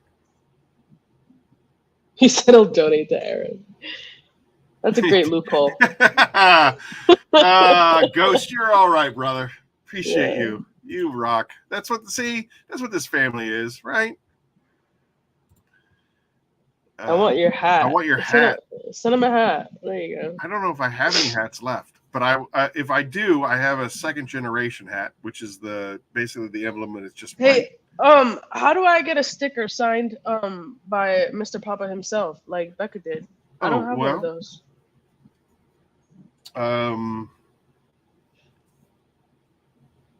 I will see what I can do. What we did was. What had happened was tell me about it. We went to the Southern Detailers Conference. I had everybody sign a whole bunch of stuff, and then for the Pay It Forward campaign, like I had coasters signed, I had decals signed, I had all this stuff done up by the Four Horsemen, and then we gave it all away. And I believe that I found this. I had this last sticker of Papa Smurf, and I'm like, oh, this is mine. And I kept it off to the side. And then I forget how Becca phrased the question, but she ended up getting it as a bonus. I know that she ordered a bunch of decals. She ordered a bunch of decals. And I was like, you know what? I think that she would really appreciate it. She definitely, I mean, that was really cool. She enjoyed it. It looked like so Papa reached out to me and was like, hey, dude, what's up with that? And I was just like, you'll make more. I'll send you a bunch more, make more. So I'll get the Horsemen to sign a whole bunch more stickers, and we'll see if we can get it circulated again. Yeah, because right now I have on my water tank, I have a Phoenix sticker, and I have a Adrian I Am Detailed AF sticker, and I had a Fab one, but somehow it got lost. We're not allowed to make fun of Papa Smurf because he's not here, because he's camping on the hottest weekend of the year so far. But we're not allowed to make fun of him, so I should probably take down the banner. 555-55-55-55-55. You know what it is. My Mackenzie, I got you. Hold on, let me find it. It is. Where's my YouTube? Right here. And do you have access to all these banners? I appreciate you. Yeah, the only thing That's that awesome. I don't have access to is to type in the chat. I can't respond to the chat. I keep 2 tabs open. One is on my private account as Aaron Burkett, and then I keep. I get what you're saying. So, yeah. So you can do that if I don't think my internet is strong enough, because I had YouTube open earlier and I was like freezing up. Yeah. But thank you, Mackenzie. If you follow me, I appreciate it. Send me yours, because sometimes it doesn't tell me when you subscribe. So send me yours, and I will follow you right back. Yes. Absolutely. What else? Oh, Christy, where are you going? Hey, what's going on for that? Yeah, I want to go on vacation. For packing for 4. I was like, a 4-week vacation. 4 weeks. What? This I is know. ridiculous. I want a 4-week vacation. Oh, the Curmudgeon. Who approved that? Yeah, denied. Denied. Oh, Rick, I have all these questions for you, man. Who inspired Rick's channel? Oh man. Why don't we can we send it to him and maybe he can there was I had a bunch of questions that I had starred earlier. Eileen, did you make your goal yet? No. Sorry, detailed grandma, but we're close. We're getting there. We're pushing her every chance we get. We're pushing her. Yes. And then a whole bunch of people asked about like David Boyce asked, Rick, did your community get their water pipes repaired? And then Eddie asked the same question, or David Bradshaw asked, how's the water situation risk? I wanted to ask him about that. Didn't get a chance to do that. And then because his last video was a rinseless, and he used the water from his dehumidifier, I think, or his humidifier in his garage. He recycled the water from his humidifier and used it as a rinseless. And then Eddie asked this question about the coding and when's the project to change the coding. So we'll have to maybe circle back around to this and ask him in 2 weeks. And then Becca had asked Aaron, imagine this wash and talk, but every so often for super chats you do. Oh my gosh, that would be a short podcast. Holy moly. Well, hey, we'd be done in the first hour. I've been training. I mean, I can't say that I'm of the caliber that I can't. I don't know. Yeah, that'd be rough. Eileen, you're going to be doing a lot of heavy lifting. Yeah, I'm going to do a lot of talking. When I was a younger lad and I was living in the city of Pittsburgh, I worked as a barista for Starbucks. And I don't know if you've ever played. Have you ever played the game Quarters? Describe it. All right. So Quarters is basically you have a quarter, you put it between your fingers, and then you flip it, and you have to try to launch it into a shot glass, X amount of inches or feet away from you. Oh, okay. Uh-huh. Right. So there's a person on one side and there's a person on the other. And you flip these quarters, and if you flip the quarter and you make the basket, so to speak, then that person has to do a shot, and it's usually done with alcohol. Got it. But as a barista at Starbucks, we're playing quarters, and we're doing it for espresso. Oh boy. And we're playing in a group setting, so there was more than just 2 people playing there. I think there was like 4 of us. Was this like on company time, or was it like after hours? Yeah, in between customers. No, it's on company. Yeah. What do you guys just spread out on the counter while customers are waiting to order their drinks? Rick Smith like, Quarters this is great. Rick Smith Quarters is how I ended up getting married. That's fantastic. Oh, that's great. Yeah. So, of course it's on company time. Anyway, so you flip the coin and get into the. Anyway, these clowns decided to team up on me. So instead of me versus one person, it was me versus 3 people. And every time they made a basket, I ended up having to do a shot. At the end of the game, I had to do 12 shots of espresso. Back to back to back to back to back. It's a lot of espresso. Yeah, the productivity that day went super high. Well, it's a mixed bag. So I was like the Flash. Like all of a sudden, I'm just. I can imagine. Yeah, and I mean it's just like, rah. And then you get to that point where your muscles they won't release. They won't release. Like everything is tense, and I can't stop. And then at some point, just pass out. Your body is just like, you're out, bud. And I woke up 12 hours later in my apartment. I don't know how I got home. But yeah, I ended up in my apartment 12 hours later with a massive headache. And I got to be honest with you. Did you still work at Starbucks after that? Oh, sure. Oh, yeah.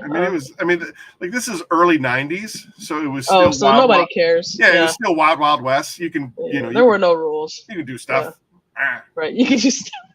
You know what I mean? Clearly, you could do stuff. You could do stuff. It's the 90s. We haven't really, the 80s was kind of like the gateway drug to the 90s. And then the 90s was just like, I don't know, F it.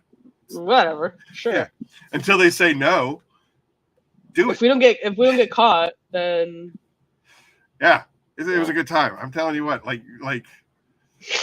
yeah, I grew up in the 80s, and then I was a young adult in the 90s, and that was just craziness. Like we had, I talk like nicotine stains on my fingers, 2 packs a day, just living, just living, just doing stuff. Just doing stuff. What are you gonna do today? Stuff. Stuff. Stuff. Just do stuff and not get caught. Right? Yeah, that's it. Yeah. Oh, I was a horrible person. Yeah. So I had like this 2-pack a day habit, right? And at one point I was working at Revco. Revco doesn't exist anymore. Probably because of you. Yeah. Probably. So, should I be telling these stories on there? I don't. That's up to you. What's the statute of limitations on stealing? Does anybody know? Do we have any lawyers in the house? I mean, I'm pretty sure that if it happened in the 90s, then they can't get you now. They can't get me because it happened in the 90s? I mean, the company doesn't even exist anymore. Yeah, you're good. Your Honor, she told me I was good. So I divulged all my secrets. Anyway, so 2-pack a day habit. Art student. You know what I mean? Like, what are you going to do? What are you going to do to me? What are you going to do to me that I haven't already done to my... Oh, yeah. Yeah, I went to the Art Institute of Pittsburgh. Oh, wow. Okay. 94, 95, I think. Those are my Very years. Cool. I can't remember. Yeah, graphic design and visual communications. Anyway. So basically, you take how cigarettes are behind the counter and they're all whatever. Yeah. You just take your cigarettes, the cartons of cigarettes, and you just kind of knock them into the trash cans. Oh, and then you're the guy. And then you take the trash out at the end of the day. You throw them in the dumpsters, and the shifts, the store closes, and then you go out and you dumpster dive.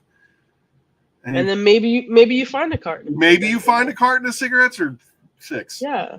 Right. And then we would build walls out of these cartons of smokes, and that's how we got by. Oh, this is a fun story.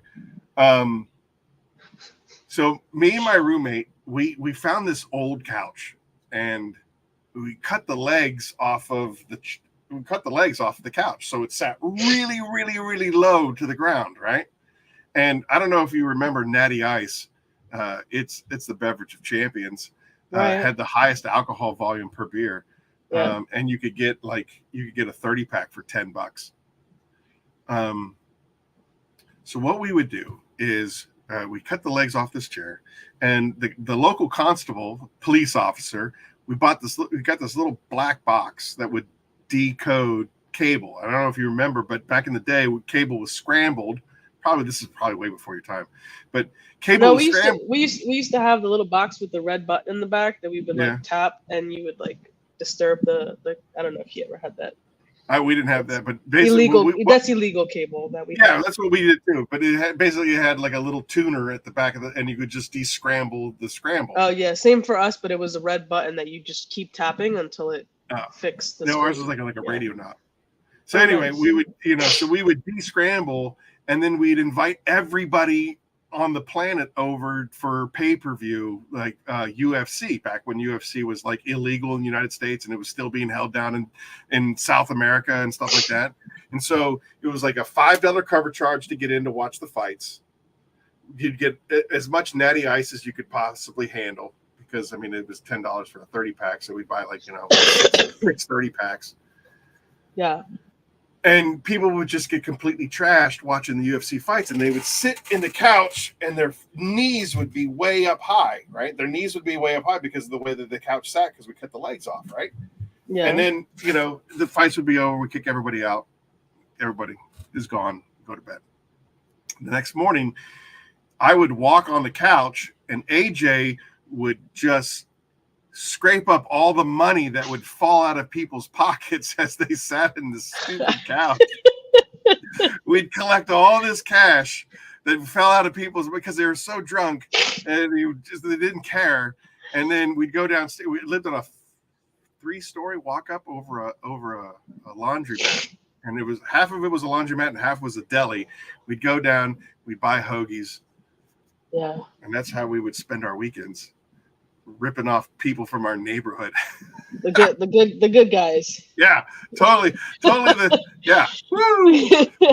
Smoking stolen cigarettes and eating hoagies off of Taking change. Oh my God, what a horrible person. This is, you know what? I deserve everything that's come to me. No, you don't, because you are turning back time with the pay it forward. September 7th, 1994, I fell off a bridge and died. I feel that I am absolved of all of my sins. There you go. That was your past life. Thank you. And you are now a different Aaron. Right, exactly. Yes. And doing better. So if anybody wants to donate to the Pay It Forward campaign, we're accepting donations now. That's a good segue. Yeah, absolutely. Holy moly. What? I don't even know how I got in on that. Yep. Alrighty. Curmudgeon's Corner 31, everybody. Woo! Yes. I gotta find him a hat. I don't know if I have a hat.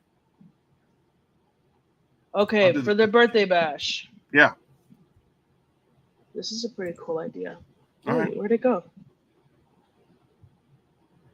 A list of questions for each guest, rapid fire style, no pauses, quick answers, and move into the next question.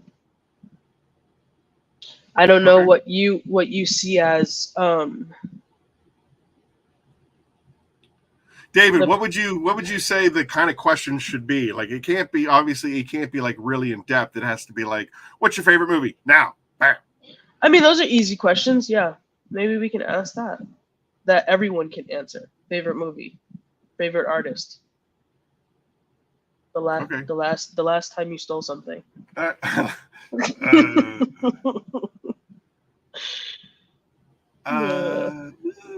was in the 90s. What do you want from me? It was in the 90s. We were all doing it. We were all doing stuff in the 90s. Yes. I think that's a good idea. What does Kid Rock say? Smoking funny things, trying different things. Yeah.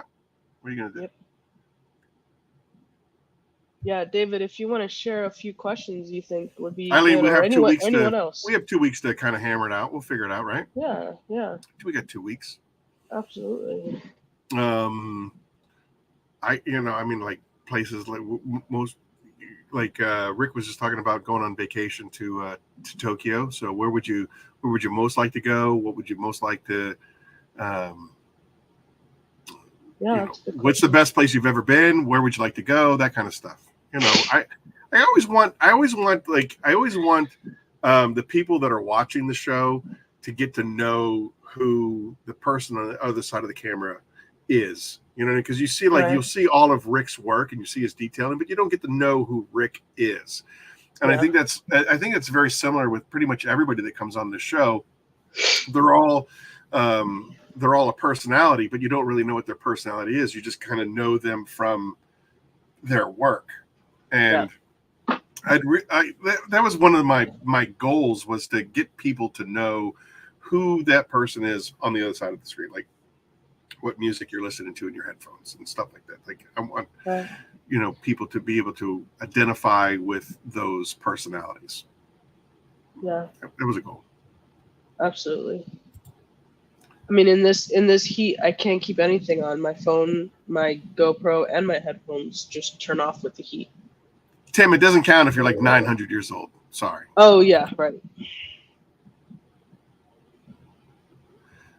What did you say? You can't keep what because of the heat?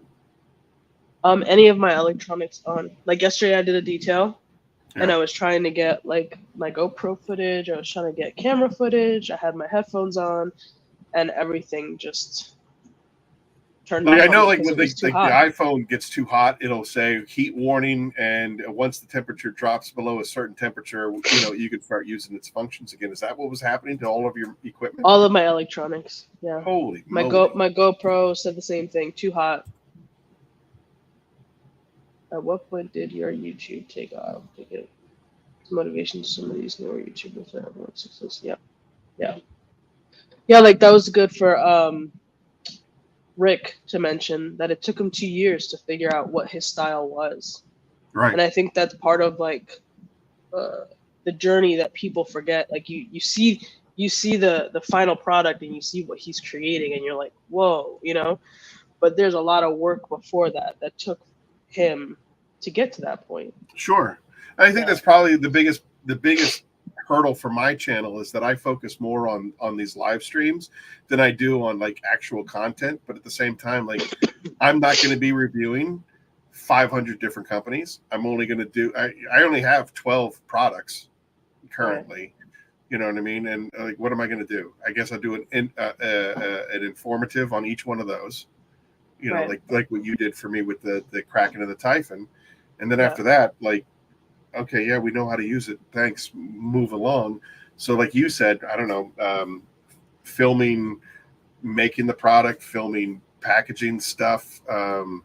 The behind the I just didn't think that it was. I just didn't think it was going to be that entertaining or that exciting. Like, who wants to see, you know, labeling 200 bottles?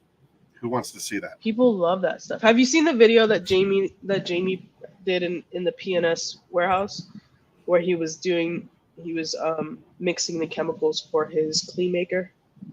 Like it was literally an hour-long video, and it was him following the process along from like being mixed to labels on the bottle, to pouring it in, to placing an order, to boxing it up. And people love stuff like that. I think even Kimberly mentioned that she's like, I watched a whole video about a Metro vac, and I didn't even want to buy the vacuum at the end. I just wanted to see it. Huh. People love that stuff. All right. Okay. I just didn't think it would be that. I mean, I guess because I do it. Yeah, you see it as like it's just an everyday thing. Yeah. All right. Yeah. I mean, I know like Hawaii Tim, when we first started talking, I sent him a couple of videos of the process, and he was like, wow, that's really cool. I didn't think that was something that everybody would want to see, but if that's the case. I used to work for a company that made bagels, and people like lost their mind when they saw videos of like the bagels going through the conveyor belt in the warehouse and like going through like, you know, being sprayed by stuff and all that. So. Fred's in the house.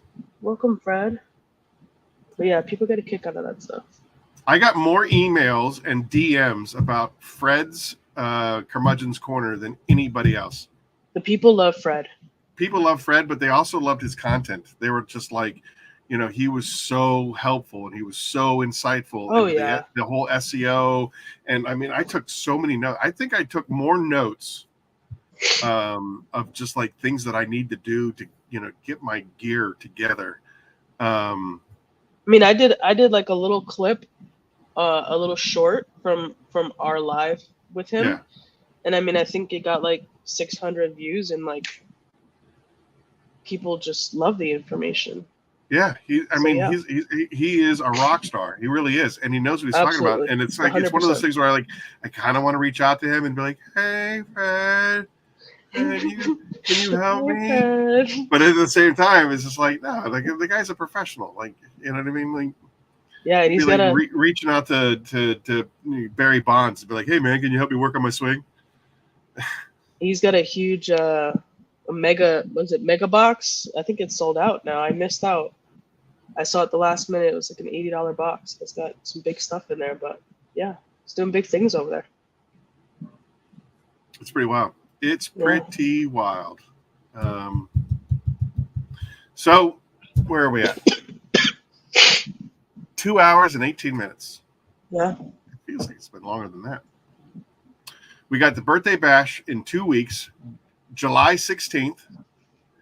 July 16th, excuse me, what am I doing? July 6th. July 6th is the birthday bash. Do we have any? What? Go ahead, sir. No, you what? Yeah. Do we have? So July 6th is the birthday bash.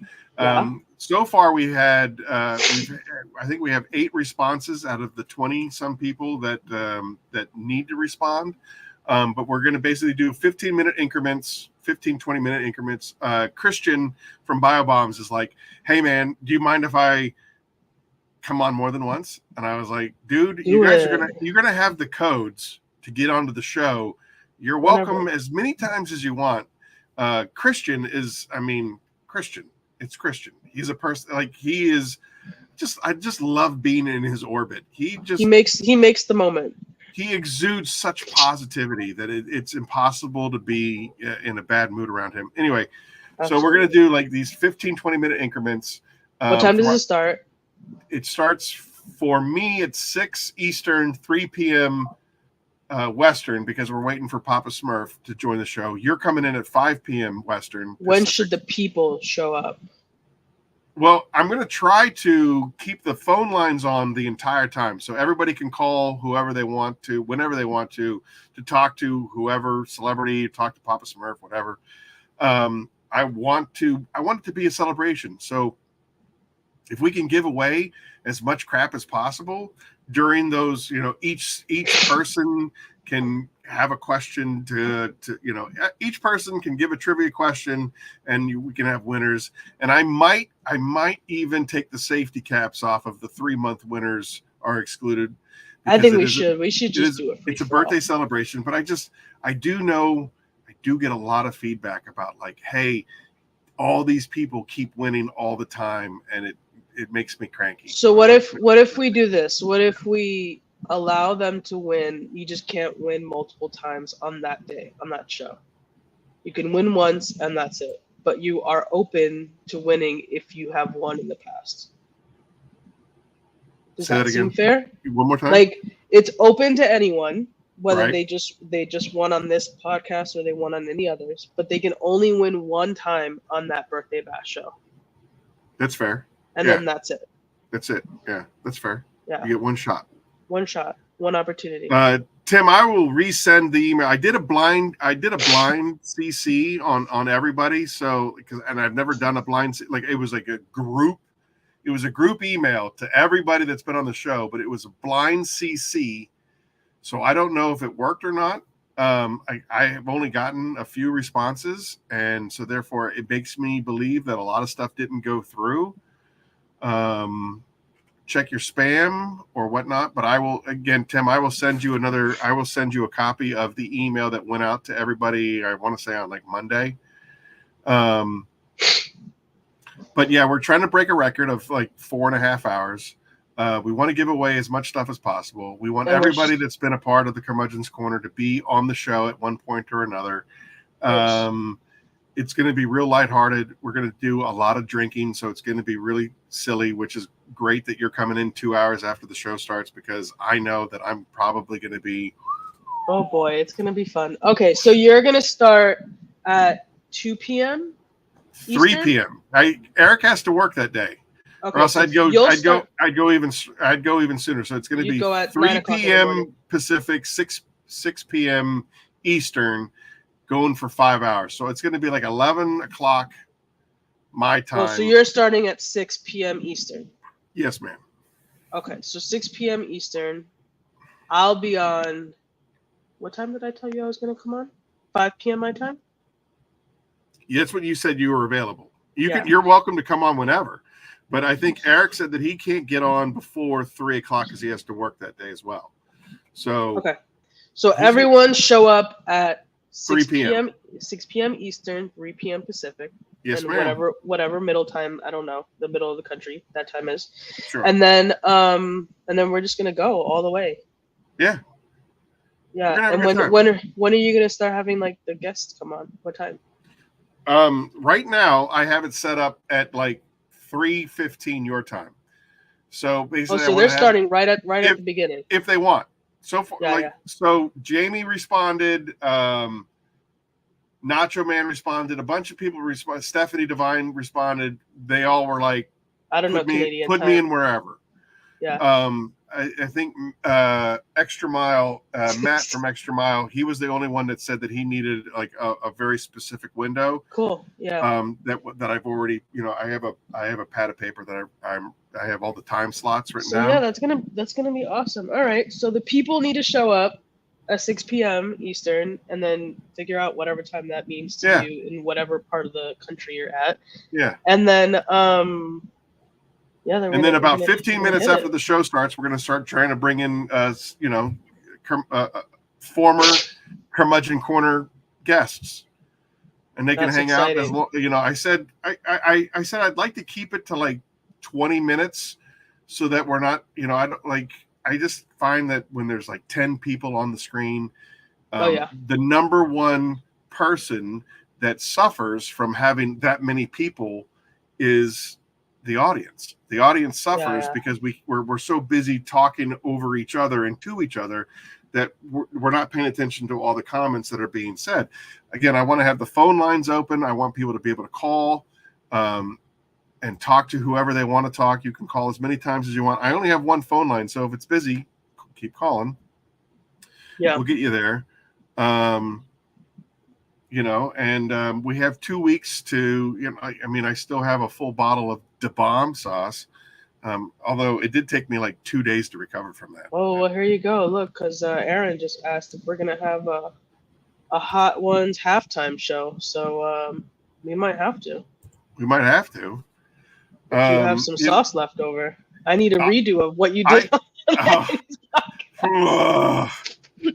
Honestly, I muted. Oh my God.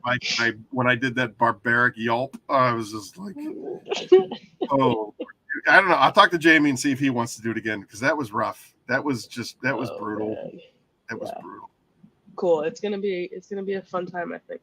Yeah, I mean, we survived 3 years. That's crazy to me. You didn't survive. You're thriving for 3 years. You. Not surviving. What is this? Thriving for the last 3 years.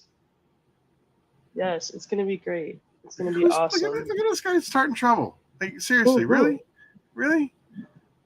College show. Next. You're saying that I'm snubbing Tim on purpose? I would never snub Tim on purpose. Tim should technically be an honorary horseman. If there was such a thing as absolutely 5, 6, or 7 horsemen, so. Tim should definitely be an honorary horseman. He's 5, 6, and 7. No, that's. Jamie 10 will save you change on some hot wieners. There you go. I don't think Jamie's here anymore to defend himself, but I would love to see. I think he would agree.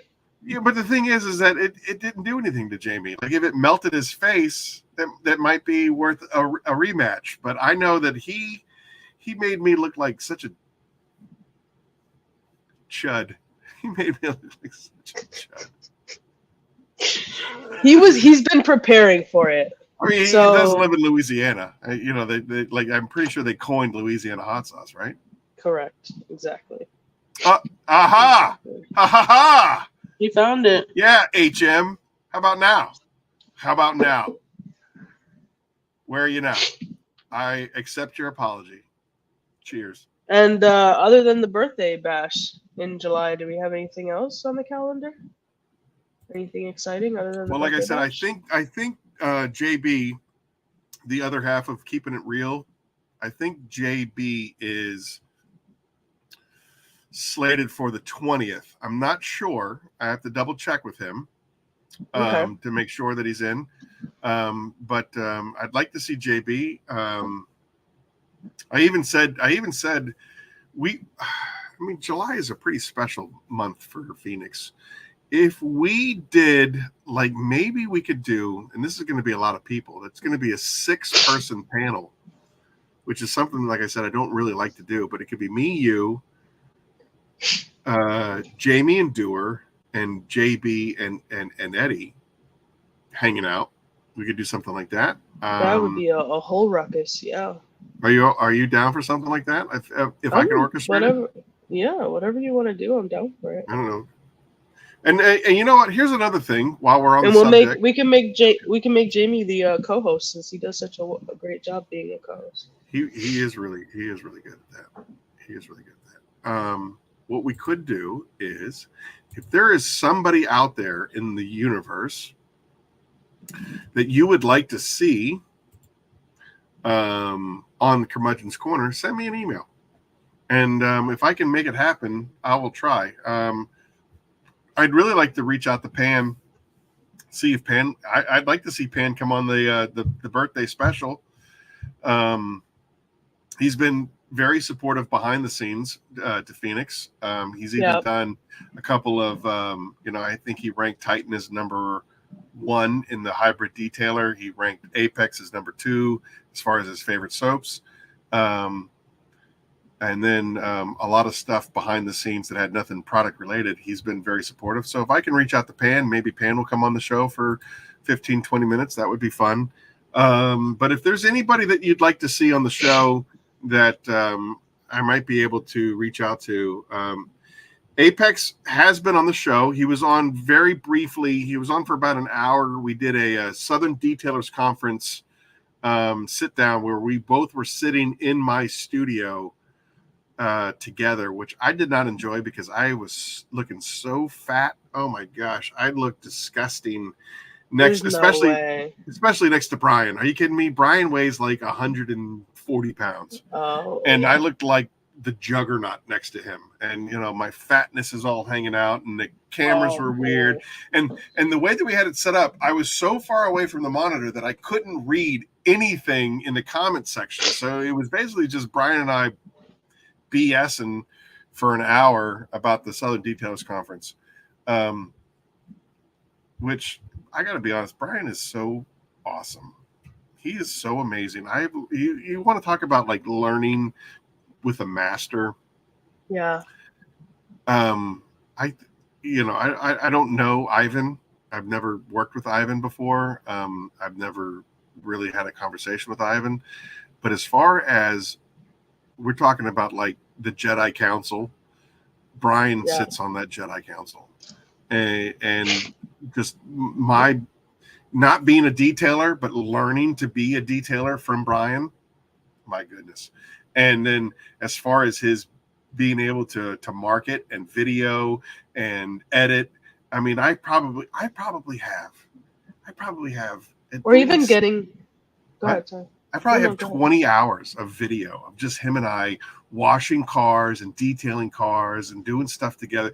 We have done a video on every one of Phoenix's products, and I haven't released any of them because I can't edit for crap. I am horrible, and I'm afraid, and I am a coward. And you look at somebody like Rick, like we just had on earlier, where his videos are just flawless, and I'm like, I'm not releasing that. I'm not doing that. That's horrible. I can't release that. You gotta start somewhere. Yeah, Chelsea's been on here before. She got the email as well. She was, I think she was like number 3. She was like the 3rd person I ever had on the show. I think it was like. She's coming on for the 15-minute. I haven't heard back from her. I will text her probably Monday. I know that she's a good Christian lass, and I don't want to bother her on a Sunday.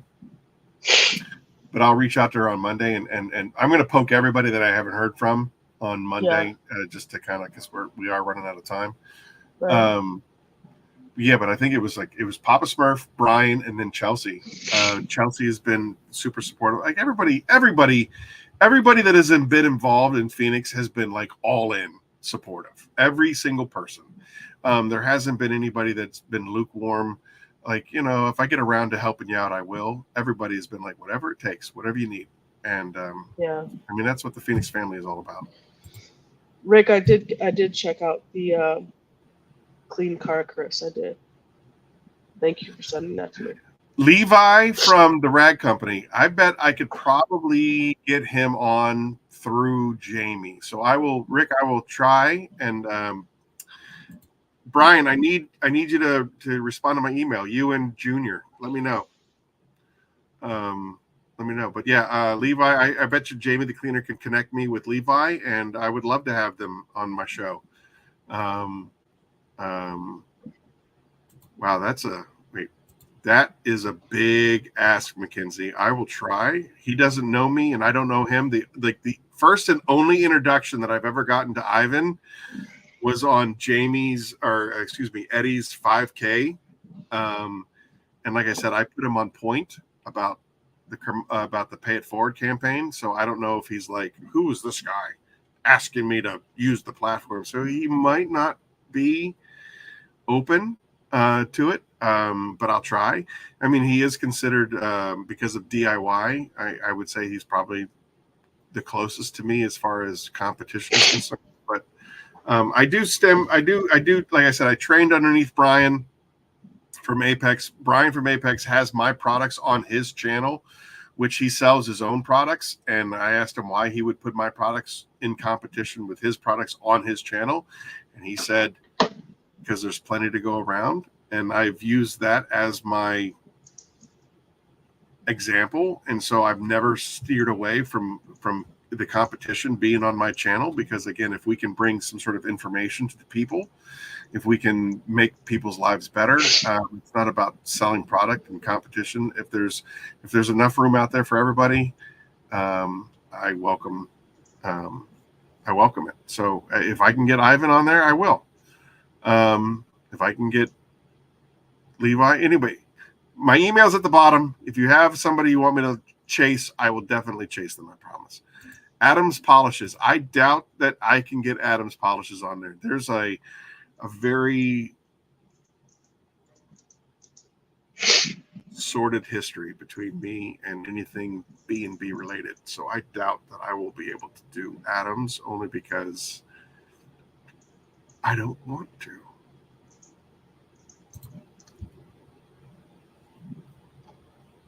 Good night, Tim. Appreciate you coming out.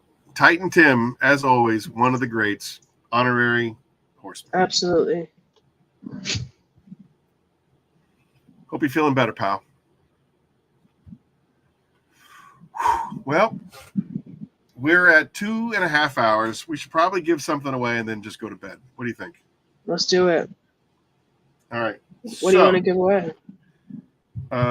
Well, we have a big question mark for the last giveaway. He's looking for a hat. If I have a hat, I'll send it to you. If I don't have a hat, I will think of something else, maybe another T-shirt. Either way, when you win, Rick. send me an email of your mailing address, and we'll at least start the conversation. All right.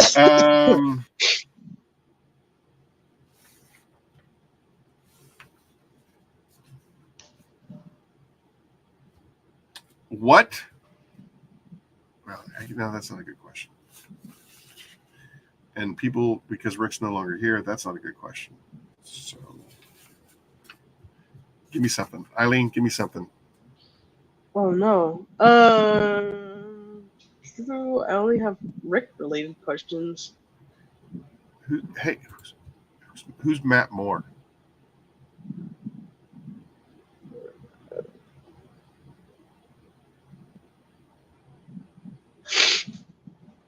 I have no idea. Are you drunk too? You don't drink. How are you drunk? No, I'm not drunk. I know you don't drink. I have like allergies, or I don't know. Oh, that's a great question. Since Keith Firebird can't win, what do you there you go. What do you call me and Papa Smurf's talks in the morning? The first person to answer that question. Keith, that's a fantastic question. Oh, I don't think that's how he spells his name, which is why I was confused. It's called Two Dudes and Their Moms. Whoa. Who said that? That is not true. Regardless of what you have heard, that is not her. It might be a topic of conversation every day, but it is not what it's called. There you go. There it is. There it is. Kimberly MC. I think didn't she win recently? Kimberly, I think you won, but if you haven't won, you might have won on somebody else's channel. I've been whoring myself out a lot on a lot of different channels lately. But yeah, that's it. The drive-in. Kimberly, send me an email of your shipping address, and I will send you something. Probably Peleus or a Typhon kit. I like the Typhon kits. Those are fun. It's a great product. It's so versatile. Oh, so check this out. So recently, my doggo, he's got to be approaching 14 years old, he got really sick all over the living room. All these little orange, yellow, green spots everywhere, and so after cleaning it up with Bounty, I went in with Typhon and a drill brush, and I crushed it with the Typhon, let it sit for a few minutes, hit it with a drill brush, and then I used my my shop vac. Zoop, zoop, zoop, zoop.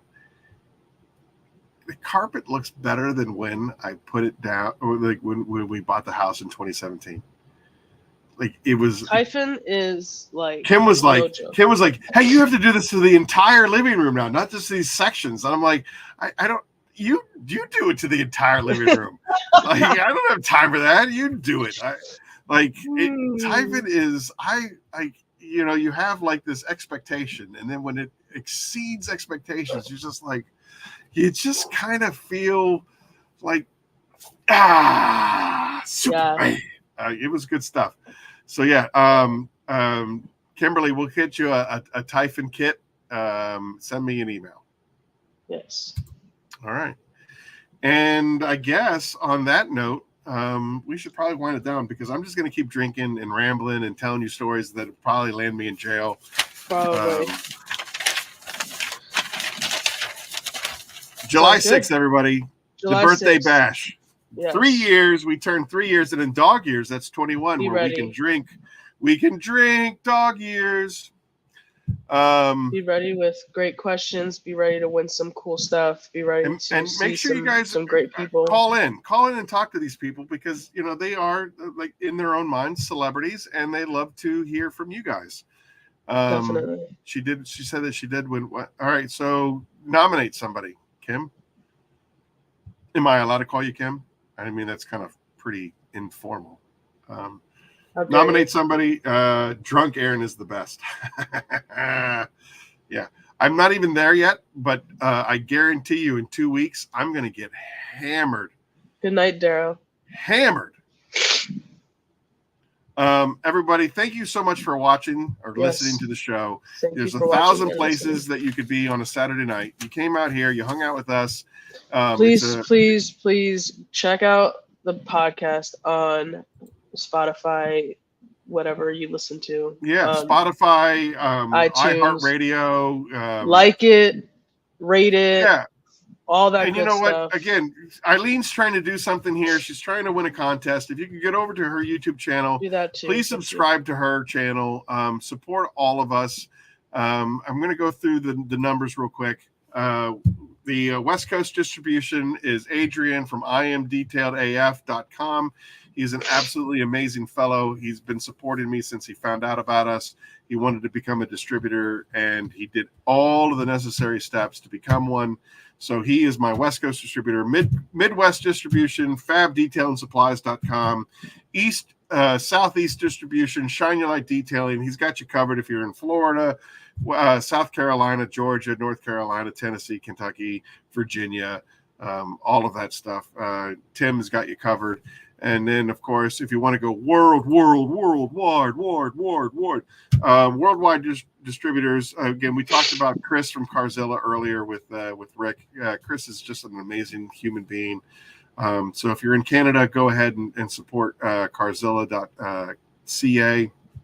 In the United Kingdom, Inram is a phenomenal individual. Into detailing.co.uk. And in Australia, my very good friend Andrew, who has supported me from day one, osprodetailing.com.au. Support them, buy from them. They are all small businesses. They are all local to your community. Support them, and let's just keep growing together. Get bigger, get better, aspire to evolve. Yes. Eileen, thank you as always. I appreciate your time. Everybody in the channel, love you guys so much. Thank you so much for watching, Kimberly, for listening to the show. Email Aaron, please. Yeah, email me. Tell me who you want to donate your bottle. If you haven't received it, I'm drunk and feeling generous. We can go ahead and send it to you. I'll break the rules. I am the Chief Curmudgeon. Until the birthday bash, July 6th. Until next time. We'll see you in 2. Yes. Love you guys.